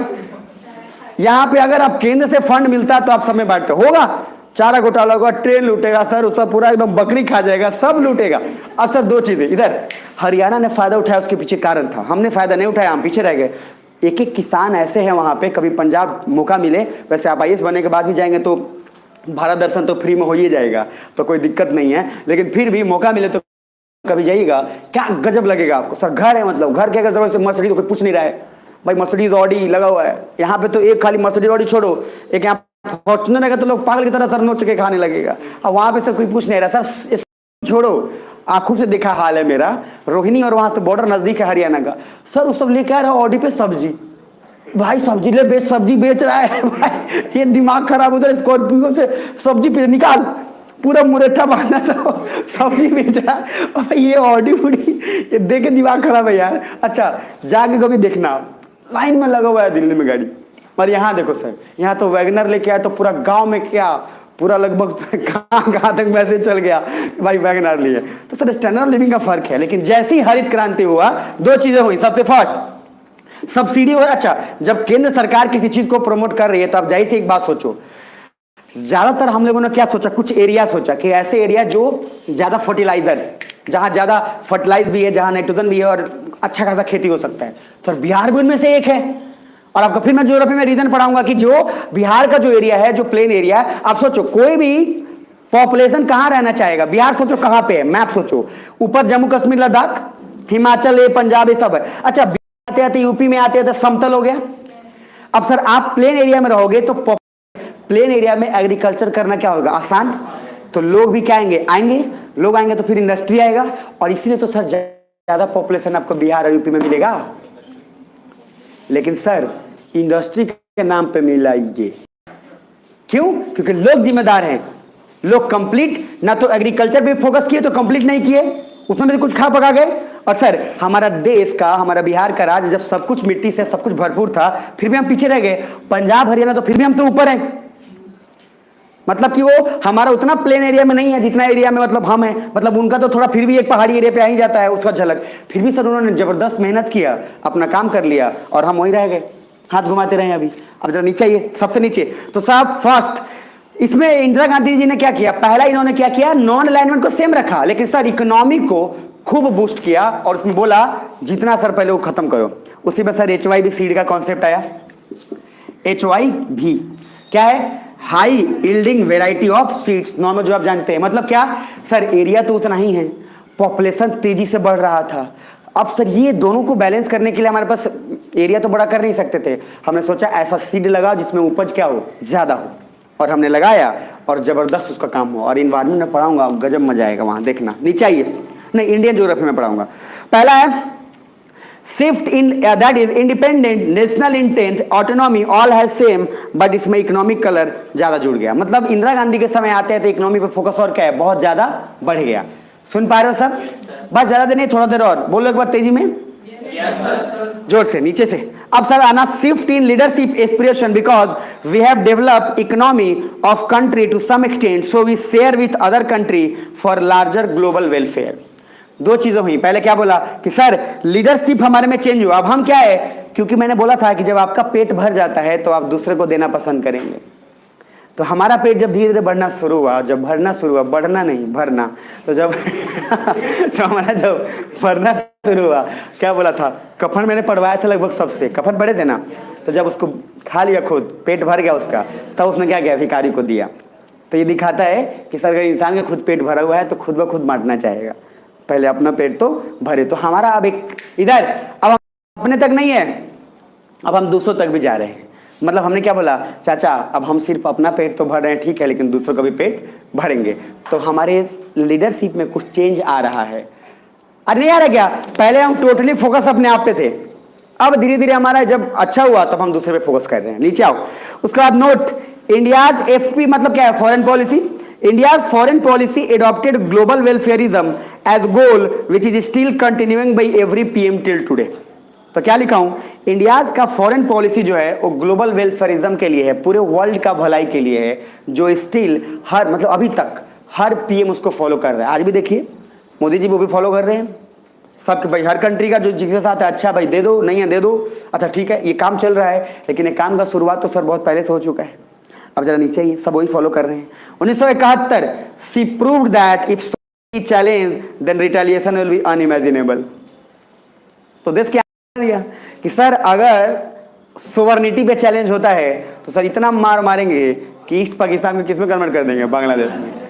और तो थैंक गॉड कि ज्यादा देर उनको रोका नहीं गया, अब हम मना रहे थे कि कम से कम कुछ देर और उनको वहाँ रोक लिया जाता इंदिरा गांधी को 20 मिनट की जगह पे, तो सर पूरा पाकिस्तान आज हमारे कब्जे में होता, बाकी अपन अभी डांस कर रहे होते। लेकिन फिर भी चलो, ज़्यादा दिन दूर नहीं है वैसे, मैं बता दूँ ठीक है, ज़्यादा दिन दूर नहीं है। और सर सिद्धू को वहीं का बनाया जाएगा राष्ट्रपति, चिंता मत लो नीचा, इसलिए उसको अभी कोई पद नहीं दिया जा रहा, उनको रखा गया है कि रुक जा अभी मिलेगा तेरे को, नहीं चाहिए। तो 1974 सबसे पहला सी, उससे ऊपर जाना, सी said India has global power aspiration and world power capability. तो इंदिरा गांधी का एक ही था, आंख दिखाता है, इंदिरा गांधी का एक ही था, इक्वल ट्रीटमेंट दे भाई, तो तेरे से जुड़ेंगे नहीं तो नहीं जुड़ेंगे, सर्वेंट और रोल काम नहीं चलेगा, अपन भी कंट्री है, हमारी भी सॉवरेनिटी है, तुम्हारी भी है।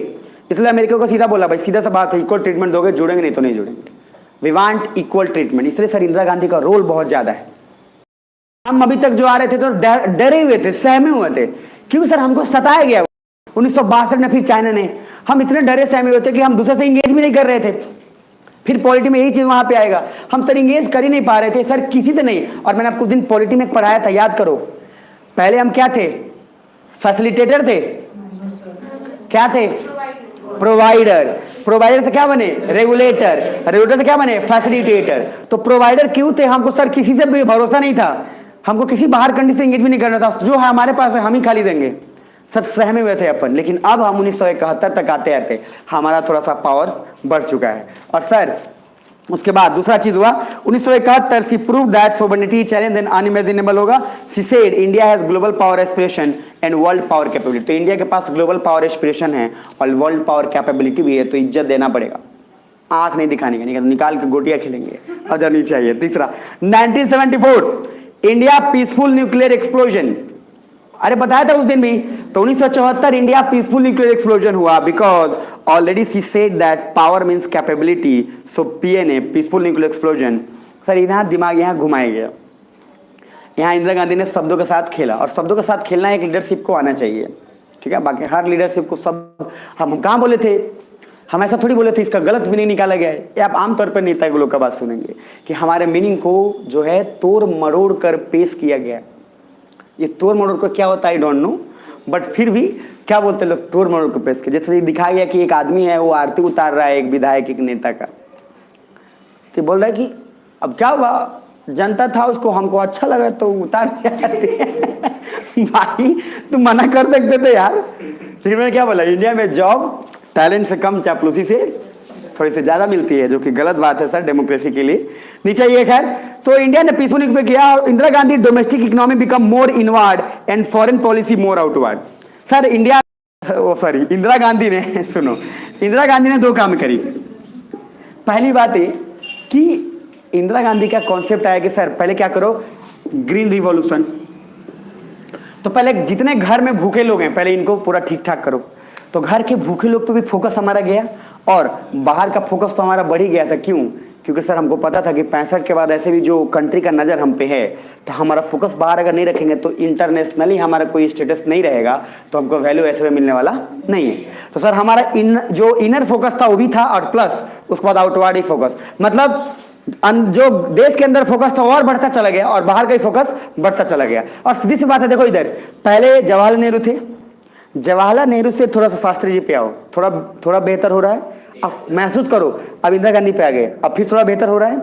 अब चीज़ों को खाली देखते जाना। तो हम कैसे कह सकते हैं कि कोई पीएम में कार्य अच्छा होता है? हर पीएम ने पहले वाले पीएम के काम को और आगे बढ़ाया है, जो विजन बढ़ाया है। बस नेक्स्ट जब थोड़ा नीचे आ जाओ, Indira Gandhi domestic economy become more inward, foreign policy more outward. क्योंकि एक तरफ नेशनलाइजेशन ऑफ बैंक भी कर रही थी और दूसरी तरफ नेशनलाइजेशन ऑफ अदर एसेट भी हो रहा था। इंदिरा गांधी के समय बैंक का राष्ट्रीयकरण खूब हो रहा था, हर बैंक को ये करना। उसके पीछे कारण फिर आपको पॉलिटी में बताऊंगा, नीचे आना। बट सेम टाइम हम दूसरे देश को भी हेल्प करना चाहते थे। सर हमारा खुद का हालत भी इतना ठीक थोड़ी ना था यार, लेकिन अपन मदद कर रहे थे, ठीक है। और ये दिखाता है कि हमारा विजन स्ट्रांग था कि इंटरनेशनली हम भी एक पावर कैपेबल बनना चाहते थे, नहीं चाहिए कर रहे थे। This shows Indira Gandhi foreign policy dynamic क्यों था? क्योंकि हमारा लगभग हर तरफ जा रहा था ध्यान। अच्छा भूल मत जाओ, अफगानिस्तान में भी अपन अभी आगे जाते हुए देखना जाएंगे 2001 में, तो लगभग हम अभी उसी के करीब आ रहे हैं।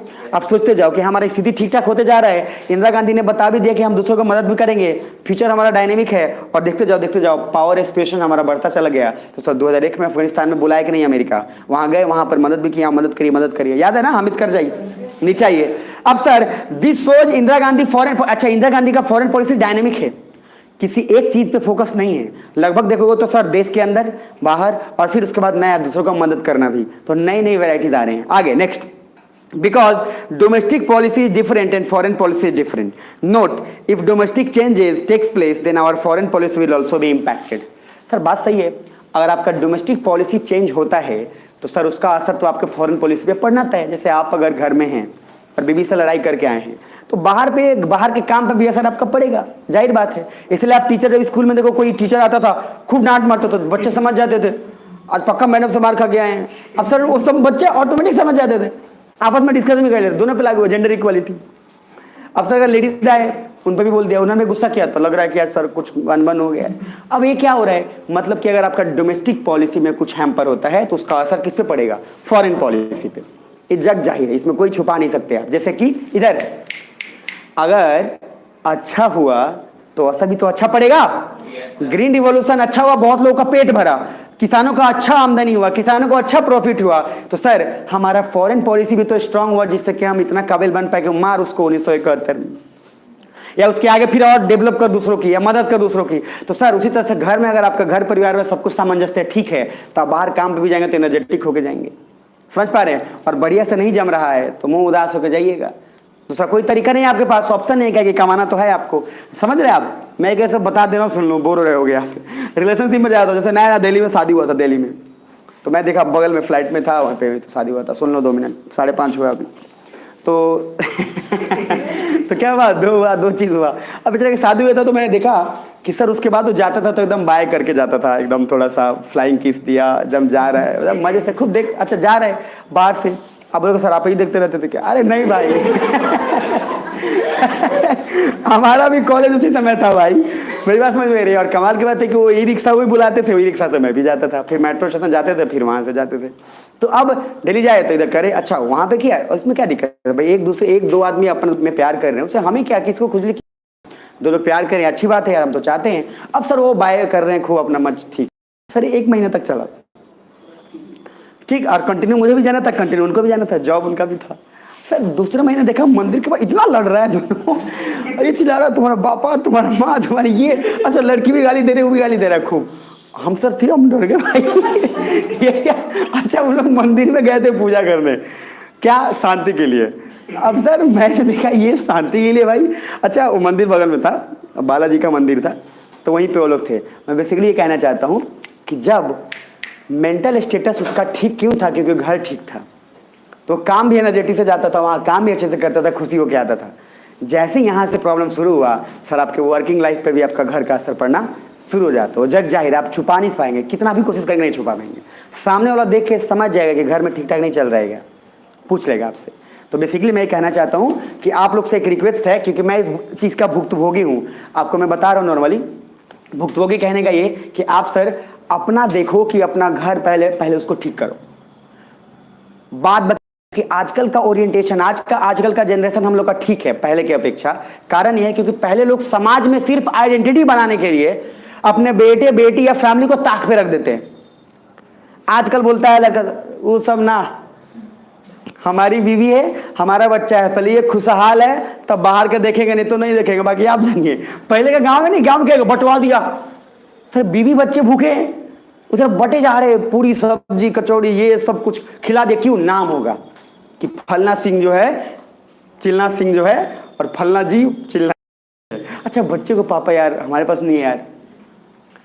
लेकिन अब का ये थोड़ा ठीक है कि पहले गया सब बाहर तेल लेने, बेटा को पहले खिलाओ, बेटी को खिलाओ, पहले मस्त रखो, हस्बैंड वाइफ ठीक रहो, बाद में अब देखेंगे बाहर आएगा तो मिलेगा, नहीं तो नहीं मिलेगा, समझ में आ रही है। तो ये थोड़ा सा ठीक है। तो आपको मैं यही चीज़ बोलूँगा कि आजकल स्थिति ऐसा है, सिचुएशन हमारा ऐसा है कि सर फैमिली ठीक रहना जरूरी है आजकल, क्योंकि अभी डेवलपमेंट क्या होगा, कॉमन सेंस सोचो, जो कंट्री पहले से डेवलप्ड है हम उसी के थ्रू तो जाएंगे। तो जैसे अमेरिका में हुआ है, हमारा भी डेवलपिंग कंट्री है, तो हम भी एक दिन क्या बनेंगे, अमेरिका। तो अमेरिका में जो चेंजेस हुआ है, जग जाहिर है वैसा चेंज आपको होना पड़ेगा। तो वहां का 18 साल तक 17 साल तक आते आते पापा भी बोल देता है बेटा तू अपना देख, और इधर बेटा भी बोल देता है ठीक है पापा, उसको तैयार रखता है। लेकिन इंडिया ही मात्र ऐसा देश है कि 30 साल में भी बहू हो, आप 30 साल में भी क्या रहते हैं, बहुआ कहलाते हैं, बहुआ अवतार तो सर बहुआ आइए इसका तैयारी करने हैं, और 30 साल में भी माँ बाप पैसा दे रहे हैं, तो बहुत बड़ा बात है, समझ रहे हैं? नहीं तो सर वहाँ जाने के बाद तो बड़ा दिक्कत हो जाएगा आपको। तो नीचे आइएगा राइट साइड में, बस इंदिरा गांधी के बाद एक और पढ़ा देते हैं, उसके बाद कल पढ़ाएंगे, ठीक है? राइट साइड में ऊपर देख लो, उसी पेज पे 69 में टॉप पे इंदिरा गांधी फॉरेन पॉलिसी देखो क्या क्या है। ग्लोबल पावर एस्पिरेशन पहले भी था, इकोनॉमिक कैरेक्टर नया आ गया, इक्वालिटी, इक्वालिटी वाला बात बोला कि सर इक्वालिटी दो। अच्छा सभी सुन पा रहे हो तो प्लीज जोर जोर से, ऐसा नो लास्ट में बस 5 मिनट और जोर से, ऐसा नो। अब ठीक है नीचे आओ। अब दूसरा देखो, इफ सोवरेनिटी चैलेंज देन करारा जवाब मिलेगा, और वेलफेयरिज्म भी हुआ। तो सर दोनों चीज इसमें ऐड हुआ, हमारा फोकस इंदिरा गांधी में 2 चीज चेंज हुआ। क्या? हमारा सर डायनेमिक फोकस हो गया, हम किसी एक की तरफ नहीं, अब सारा हमारा फोकस डाइवर्स हो रहा है, अब सब तरफ फोकस जा रहा है, ठीक है? अच्छा इतना सारा समझे हो। राइट साइड में 69 पे उसी पेज पे राइट में एक बार पढ़ लो, कोई कौन रीड करेगा? सालिनी रीड करेगा क्विक थोड़ा। Indira Gandhi influenced pragmatic economic cooperation as a core element of non-alignment.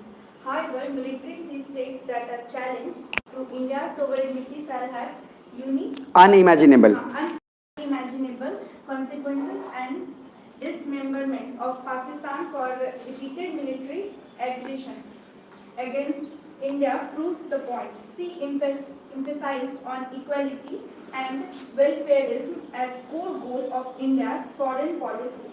She articulated global power aspiration for India. तो सबसे कमाल की चीज है, लाइन में पढ़ रहा हूं, बस आप एक एक लाइन पढ़ रहा हूं, सुनते जाना। पहला, Indira Gandhi infuse pragmatic economic cooperation. पहला बात सर, इन्होंने जो भी गोल सेट किया प्रैक्टिकल सेट किया। हाँ में नहीं बोला इन्होंने कि ये कर देंगे वो कर देंगे फलना वो कर देंगे, उन्होंने क्या जो प्रैक्टिकल सोचा वो हुआ भी, और ग्रीन रिवोल्यूशन का बेस्ट एग्जाम्पल हुआ। और सर पंजाब हरियाणा के लोग और वो लोग आज भी सर उनको पता है उसका फायदा उठाए।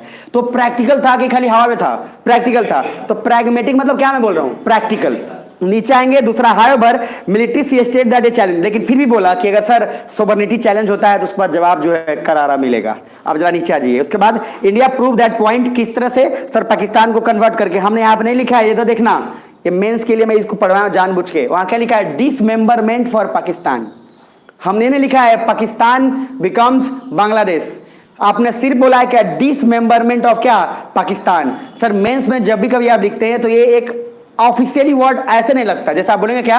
East Pakistan becomes Bangladesh. ये थोड़ा देखो तो किसी दूसरे का सोवरेनिटी पे भी अलग टाइप का फीलिंग आ रहा है। तो वहां पे आपको शब्दों का चयन करना है, तो शब्दों का चयन वहां क्या लिखोगा? सीधा डिसमेंबरमेंट ऑफ पाकिस्तान।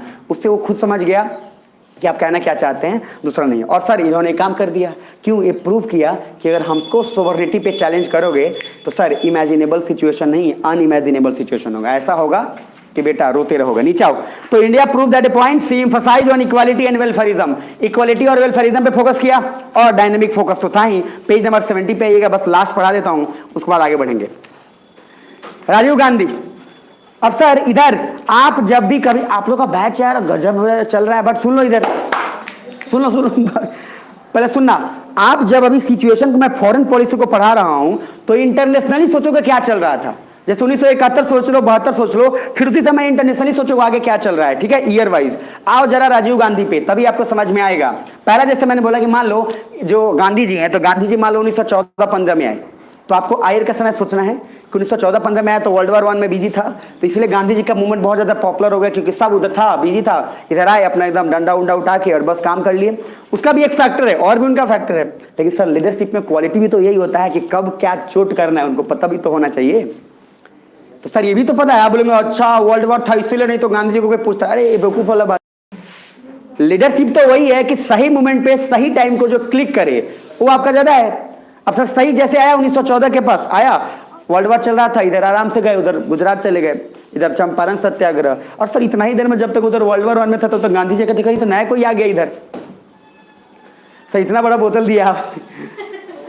अच्छा पानी नहीं है उसमें, पानी दे दीजिए।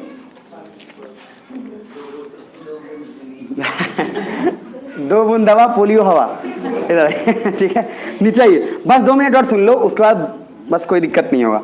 तो Rajiv Gandhi came at volatile time when in 1984 Indira Gandhi riots and death, so he becomes PM during very volatile situation. Sir Rajiv Gandhi उस समय पीएम बने जब तो इंदिरा गांधी को पहली बार तो उनके बॉडीगार्ड ने मार दिया, तो सीख और अब वो दंगे चल रहे थे और राजीव गांधी उस समय सिचुएशन में आ रहे हैं पीएम बन के। अब 2 चीज सोचना, पहला तो क्या लिखा है, इनके लिए एक अलग चैलेंज था अदर पीएम से, सो राजीव गांधी फोकस्ड ऑन। अब सोचो हर पीएम के अकॉर्डिंग क्या है, फोकस क्या है, अलग अलग है। मतलब जवाहरलाल नेहरू, सोचो बस महसूस करना, अभी जवाहरलाल नेहरू के समय सर, उनके समय कोल्ड वॉर को कैसे हैंडल करना है, वो एक बहुत बड़ा चैलेंज था, बखूबी निभाया। आपके बाद जवाहरलाल नेहरू के बाद कौन है, शास्त्री जी, 1965 का रिटेलिएशन बखूबी किया। आ गए उसके बाद देश की आंधी, इंदिरा गांधी, 1968 रॉक बनना, 71 में पाकिस्तान का कन्वर्ट होना, जबरदस्त उन्होंने निभाया। Dynamic approach, equal treatment, welfarism, दोनों पे फोकस किया। कितना भी कह लो, कुछ भी कह लो, लेकिन सर कि एक तरीके से ज्यादातर फोकस ब्रॉडवे में इंदिरा गांधी के समय शुरू होने लगा। अब आते आते जैसे ही आप आए राजीव गांधी। अब राजीव गांधी सर यंग, लगभग यंग पीएम। अब सर ये यंग पीएम है तो दो चीज का ख्याल, इधर उधर पाकिस्तान भी तो सोच रहा है दो तीन काम कि सर चलो एक का काम तो हुआ, अब इंदिरा गांधी गई, अब जो आएगा पीएम वो कमजोर आएगा।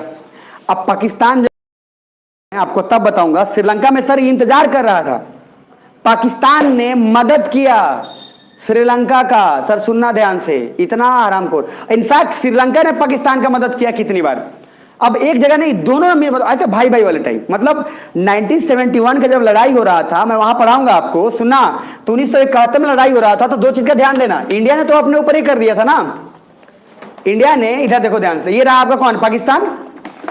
सर पाकिस्तान इंडिया के ऊपर से वो जा नहीं सकता था क्योंकि ऑलरेडी वो एयर रडार और सब कुछ है।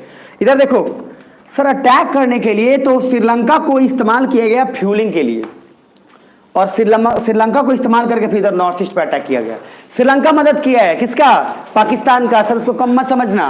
और श्रीलंका ने जैसी मदद किया उसके बाद पाकिस्तान का, तब राजीव गांधी उसके बाद बोले बर्बाद करो श्रीलंका को।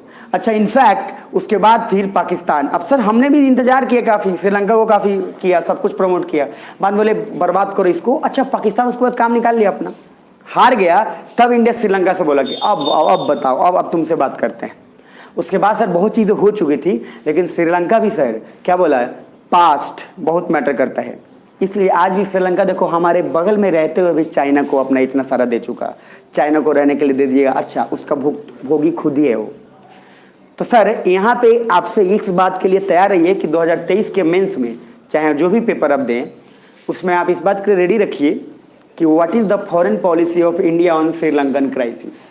रेडी रहिए आप, करंट इवेंट कुछ नहीं होता है, बस आपको पीछे का स्टोरी पता है, बैकग्राउंड, आप वहां पे सर सबका देंगे रीजन, बस उसमें ऐड कर दीजिएगा कि अब क्या चेंज हुआ है। चेंज होना भी चाहिए, कभी हम किसी का दुश्मन तो कभी किसी के साथ दोस्त, तो उसके लिए रेडी रहिए। बाकी अभी जब श्रीलंका पढ़ा दूंगा और समझ में आ जाएगा आपको। नीचे आ जाओ, करंट अफेयर कुछ नहीं होता है सर, ब्रदर अपने नाम से बेचना बस। नीचे आओ। तो राजीव गांधी के समय क्या है, सिचुएशन अलग था सर, देश के अंदर ही पूरा दंगा फसाद और गजब का एकदम। इंदिरा गांधी का डेथ हुआ है, अलग अलग सब धर्म जाति विवाद में है, और उस समय बनता है कौन पीएम, राजीव गांधी। तो पहला आ जाओ, फोकस क्या क्या, पहला लिबरल इकोनॉमी।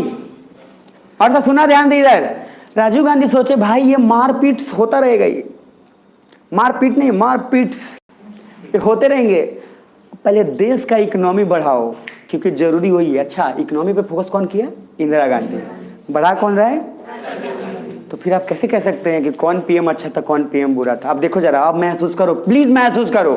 पहला कौन, जवाहरलाल नेहरू, जरा उनसे आगे शास्त्री जी। आपको बेहतर नहीं महसूस हो रहा है, शास्त्री से क्या, इंदिरा गांधी, इंदिरा गांधी कौन, राजीव गांधी।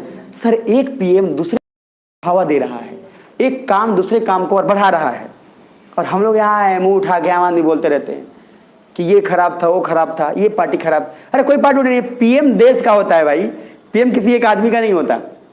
और पीएम के पोजीशन में जब आप जाते हैं ना, तो आप कितने भी सर गंदे इंसान हो, आप चेंज हो ही जाते हैं, आपके पास ऑप्शन ही नहीं बचता है। वो माहौल और पद ही ऐसा है, आप कितना भी कुछ कर लीजिए। और इंडिया में तो स्पेशली लोग सर कितना भी बुरे हों, आप उनको खाली पावर दे दो बस। देखो सर वो कितनी एकदम से टर्निंग पॉइंट, इतने अच्छे हो जाएंगे आपको, भाई गजब हो गया ये। तो जब जिम्मेदारी आता है ना, जैसे लॉन्डे लोग होते हैं, तो लॉन्डे लोग क्या है ज़्यादातर, जो वही मतलब हम लोग। अब सर शादी से पहले देखो सर एकदम इधर घूम रहा है, पागलों की तरह इधर घूम रहा है, इसके साथ उधर इधर। अच्छा, जैसी शादी हुआ भाई गाय बन गया हो, जैसे उसके दोस्त भी मिलती है, नहीं नहीं नहीं नहीं समझ, एकदम गाय हो गया, क्या बीबी ने टाइट कर रखा हो जैसे मामला। लेकिन सर टाइट एक्चुअली नहीं कर रखा है सर, जिम्मेदारी आ चुकी है उसको कि नहीं यार बच्चा है यार, उसको खिलाना है, उसको काम करना है। तो कोई सीरियल देख रहा था मैं, कोई सीरियल था, मतलब सीरियल वाला नहीं, सास बहू वाला, वो कुछ अलग टाइप का था, वो कहीं और का सीरियल था, शायद नॉर्थ कोरियन था। तो उसमें बोल रहा था कि भले ही अभी जितना है, लेकिन उसको समझा, वो अपनी बेटी को समझा रही थी एक माँ कि देखो भले ही जो भी कुछ है, लेकिन देखो मर्द है, तुम्हारे लिए धूप में लड़ता है, जाके फिर बच्चों के लिए वही लाएगा, भले वो कितना भी कुछ भी करे फिर लाएगा तुम्हारे लिए करेगा, ये समझाया जा रहा था, वो बहुत अच्छा पॉइंट था।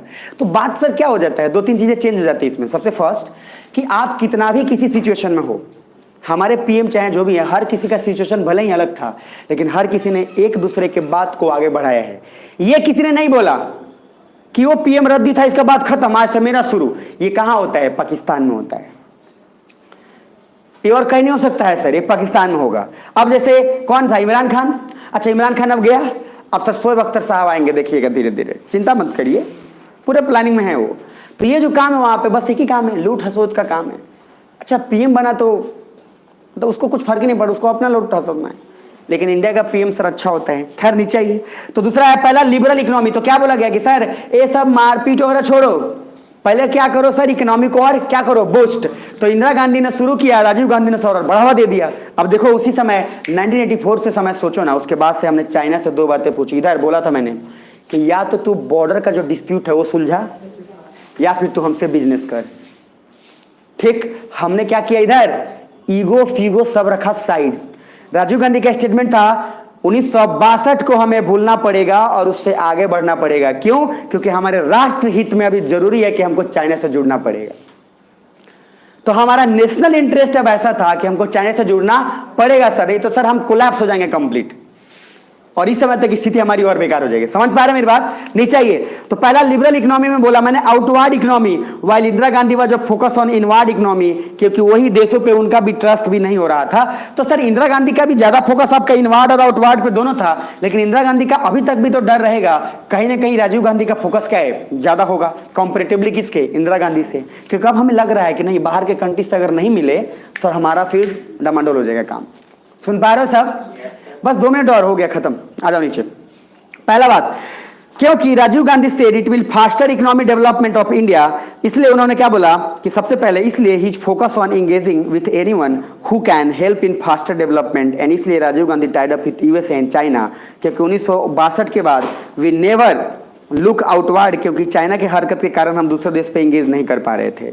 But Rajiv Gandhi said if our economy can be developed with China then let's do by forgetting 1962, क्योंकि अभी हमारा नेशनल इंटरेस्ट यही है। तो क्या बोला सर, जो भी है जैसे भी है सब बता रहा हूँ साइड में, अभी जरूरी हमारा राष्ट्र हित में है कि सर उससे जुड़ना पड़ेगा, नहीं तो बेकार हो जाएंगे। बस लास्ट नीचे आ जाओ। Rajiv Gandhi also said India will remain dominate power of the region. अच्छा, ये देखो कमाल की बात, ये बड़ा इंपॉर्टेंट है। राजीव गांधी ने बोला India will dominate power of the region. अच्छा, इसको बोलने से पाकिस्तान डर गया। क्यों डरा? कह रहा कि इंडिया तो बोला है कि वो डोमिनेंट पावर है अपने उस पूरे क्षेत्र का, मतलब कि आसपास वाला भी हो गया। अब सर पाकिस्तान करे, अच्छा और किसी को किरकिरी नहीं लगे किसको?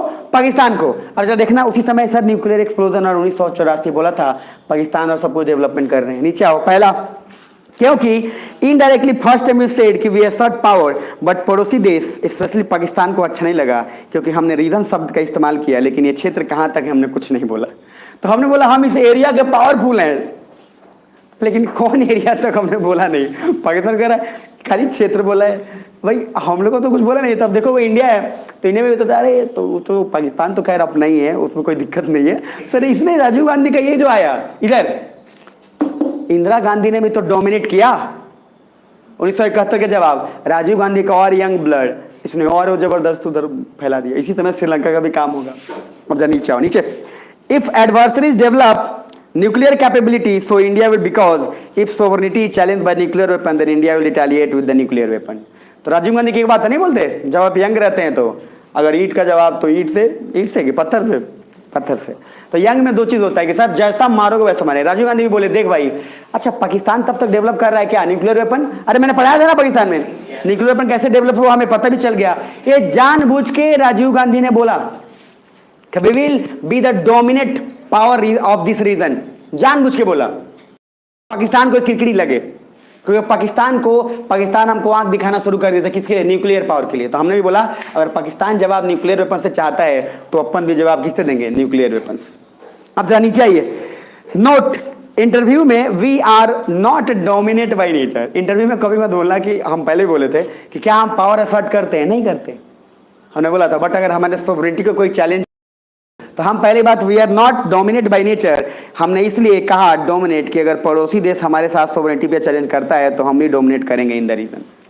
इंटरव्यू मत बोलना कि वी आर डोमिनेट, सर उठ जाएगा वो सामने वाला इंटरव्यूअर, बहुत जल्दी उठ जाएगा वो, टाइम नहीं लगेगा उसको। अब वहाँ पे ना राइट साइड में मेंस में देखना कुछ चीज़ें हैं, मैं कल पढ़ाऊंगा इसके आगे।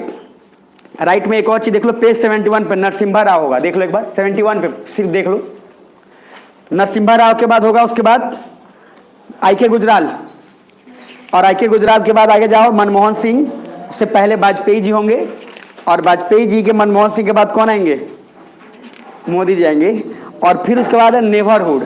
तो सर एक क्लास मत छोड़ना क्योंकि आप बहुत पछताओगे, ठीक है ना? तो जो क्लास छोड़ के जाओगे बड़ा पछताओगे।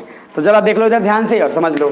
अभी तक जो पढ़े हैं, जो राजीव गांधी वाला पार्ट है, मैं कल एक बार और थोड़ा सा उसको पढ़ाऊंगा, लेकिन सबसे इंपॉर्टेंट है उसके अंदर जो शब्द का इस्तेमाल किया गया है ना, वो बहुत इंपॉर्टेंट है। जैसे यूनिक कैपेबिलिटीज, कभी भी न्यूक्लियर शब्द इस्तेमाल आप नहीं करेंगे, स्पेशली IR और किसी भी मेंस में। आप यूनिक कैपेबिलिटीज मेंस में लिखेंगे। यूनिक कैपेबिलिटीज मतलब एक ऐसा कैपेसिटी जो बहुत यूनिक है other than arms and other. सुनो इधर, अभी तक हम क्या क्या पढ़े एक बार रिपीट कर देते हैं, फिर चलते हैं अपन। तो सबसे फर्स्ट शुरुआत किए थे कहाँ से? राजीव गांधी से। अरे बोलो, जवाहरलाल नेहरू। तो पहले हम उससे पहले बढ़े थे पास्ट, कि हमारे देश में पास्ट का इंपॉर्टेंस किसके लिए बहुत इंपॉर्टेंट है। पास्ट अगर हमें पता हो तो किसी कंट्री का प्रेजेंट और फ्यूचर जानना इजी हो जाएगा। दूसरा पॉइंट, उसके बाद आगे बढ़े तो 2-3 पढ़े। सबसे फर्स्ट रामायण का क्या इंपॉर्टेंस है हमारे फॉरेन पॉलिसी पे, वो भी हमने बताया। और हनुमान जी को क्या बोले, इंडिया फर्स्ट डिप्लोमैट। चाणक्य नीति अर्थशास्त्र की किताब में भी 2 किताब वहां ऑलरेडी बोला, जिसमें लिखा हुआ है, जिसमें बोला गया कि इकोनॉमी पे फोकस करो, फिर मिलिट्री पे ऑटोमेटिक, फिर उसके बाद पावर, पैसा जो भी है उसको इक्वल डिस्ट्रीब्यूट करो। तो चाइना के तो इसके हिसाब से चाणक्य को हम बोल सकते हैं first capitalist with unique capability, unique difference है, अलग आइडियाज। उसके बाद आगे बढ़े तो पहला कहां से शुरू किए? नेहरू जी। सुन पा रहे हो भाई, सुन लो, ये बहुत इंपॉर्टेंट है। तब बस्ता पैकेट ना, नेहरू जी। तो नेहरू जी तो शुरू किए तो पहला क्या था? Non aligned. Sir cold war चल रहा था, सारा सिचुएशन था बहुत अच्छे से हैम्पर किया। सर बताओ नेहरू के अलावा कोई और होता तो शायद उसको मैनेज करना बहुत डिफिकल्ट होता, शायद बहुत डिफिकल्ट होता। इस चीज को दिमाग में रखिएगा। उन्होंने बड़े जबरदस्त तरीके से हैम्पर किया कि 2 सुपर पावर को टालना इतना आसान नहीं होता है। नेक्स्ट आगे, अब दूसरा चीज में हुआ, नेहरू जी ने बताया नाम क्या बोला, हम उसी से जुड़ेंगे जिसके किस में नेशनल इंटरेस्ट में हो। ये पहला बात वहां से शुरू होता गया। अब यहां से आगे चलते गए तो नेहरू जी के बाद कौन आए? शास्त्री जी। शास्त्री जी ने फिर सारे चीज को आगे बढ़ाया। 1965 रिटेलिएट जवाब आया, और वहां पे पता भी चला लोगों को कि अगर हमारी सोवरेनिटी पे कोई चैलेंज करता है तो जवाब मिलेगा। उसके बाद फिर आगे बढ़े तो कौन आए? इंदिरा गांधी। इंदिरा गांधी आई, फिर वहां पे इनका सर अब इकोनॉमी पे फोकस थोड़ा ज्यादा बढ़ गया और थोड़ा डाइवर्स में भी चला गया। तो इंटरनली ज्यादा फोकस किए, डोमेस्टिक पे ज्यादा फोकस किए, तभी सर लोग भूखे से थोड़ा सा निकले। और राजीव गांधी आए तो सर इन्होंने एक ही बात बताया कि अब सारा काम भूल उल के फोकस अब किस पे करो? एक ही चीज पे, सर लिबरल इकोनॉमी करो, देश के साथ एंगेज करो, क्योंकि बाहरी देश के साथ अगर आप एंगेज नहीं किए तो फिर दिक्कत हो जाएगा। बाकी इसके अलावा और आई के गुजराल ने क्या किया नहीं किया वो अलग बात है, लेकिन इंदिरा गांधी और राजीव गांधी जो भौकाल फैलाया था, तो क्योंकि अब सब देश का परसेप्शन बदल रहा था। अब सर ऐसा परसेप्शन चेंज हो रहा था कि इंडिया तो पहले शांति देश था, अब क्या कर रहा है ये, अब क्या कर रहा है, तो आई के गुजराल बिल्कुल न्यूट्रल हो जाएंगे। तो सर एक पीएम जब दूसरे पीएम के बाद बनता है तो ये नहीं सोचता कि हम आए हैं अब हमारा राज्य है, ये पाकिस्तान में होता है। एक पीएम ये सोचता है कि अब देश की भलाई के लिए उस पीएम का कौन सा बात आगे रखना है, कौन सा नहीं। तो आप क्या महसूस नहीं किए हो कि जो काम शुरुआत किया था राजीव गांधी से पहले कौन, सबसे पहले आप जवाहरलाल नेहरू ने, उस काम को आगे बढ़ाया शास्त्री जी ने, उस काम को कौन बढ़ाया? इंदिरा गांधी। और उसी इंदिरा गांधी के काम को कौन बढ़ाया? राजीव गांधी। आगे भी आप देखेंगे कि सर आई के गुजराल ने, राजीव गांधी, और कोई पार्टी उटी नहीं सोचता है इधर, वो आम आदमी के लिए है। वो सब प्रधानमंत्री का पार्टी उटी नहीं सोचा जाता कि इस पार्टी का है तो ऐसा करे, वो सब अलग बात है, वो सब बहुत नॉर्मल बात है। बाकी पीएम सिर्फ देश का होता है, दिमाग में रखना। और एज एन IAS ऑफिसर या बनने वाले हैं तो आपको हमेशा पार्टी उटी से मतलब नहीं होना चाहिए, ठीक है? वहां पे आपका पीएम इंपॉर्टेंट है, वो ज्यादा महत्वपूर्ण। तो थोड़ा बहुत मजा आया क्या? पक्का आपका पूरा परसेप्शन बदल जाएगा, सच्ची बात बता रहा हूँ। क्योंकि कुछ लोग अभी भी घूम के रहते हैं ना ओपिनियन बना के, नेहरू जी का किया, कुछ लोग बोलेगा ये अटल जी का किया, कुछ लोग सब अलग अलग घूम रहे हैं लेके। तो कोई सिर्फ आप अपने आप से इधर पूछो हम क्या किए। बाकी और कुछ करने की जरूरत नहीं है कि पीएम तो बहुत कुछ करके गया है। तो मिलेंगे कल, कंटिन्यू करेंगे और उसके बाद नेबरहुड पॉलिसी भी करेंगे। और मैं बता दूं आईआर का सबसे इंपॉर्टेंट कुछ अगर पार्ट है तो ये फॉरेन पॉलिसी और नेबरहुड पॉलिसी है। उसके पीछे कारण ये है क्योंकि ये करंट से भी मैच करेगा, ये पीछे पूरा स्टैटिक पार्ट कवर करेगा। और देखो ना, आप कोल्ड वॉर भी आ रहा है साथ, सब सिचुएशन एक ही साथ रिपीट होगा। जवाहरलाल नेहरू के समय का फिर क्या सिचुएशन था, अब शास्त्री जी के समय पाकिस्तान का नहीं पता है तो आप मारे जाएंगे। 1965 में वार हुआ तो क्या सुन पा रहे हो, नहीं पता है, बेकार हो जाएंगे आप, फिर आगे उसी तरह से जाएंगे। अगर पीछे का इतिहास नहीं पता है, फॉरेन पॉलिसी क्या रटोगे आप। लोग सर एक दिन में फॉरेन पॉलिसी से खाली ऊपर ऊपर ऊपर पढ़ा देता है, लेकिन आपको अगर पूरा का पूरा बैकग्राउंड नहीं पता है तो समझना बड़ा डिफिकल्ट हो जाएगा। बोल दिया 1965 में सोवरेनिटी चैलेंज हो गया, हुआ क्या था भाई ये तो बता। उन्होंने सोवरेनिटी चैलेंज हो गया था, सर पता नहीं सोवरेनिटी कैसे चैलेंज हुआ था, लेकिन आपको उसका बैकग्राउंड पता है तो आप उसको इजीली कनेक्ट कर सकते हैं। तो चलिए मिलेंगे कल, कंटिन्यू करेंगे। और यार ये पूरा गीला हो गया है, ठीक है, भागना पड़ेगा। नहीं ठीक नहीं चल रहा था क्या?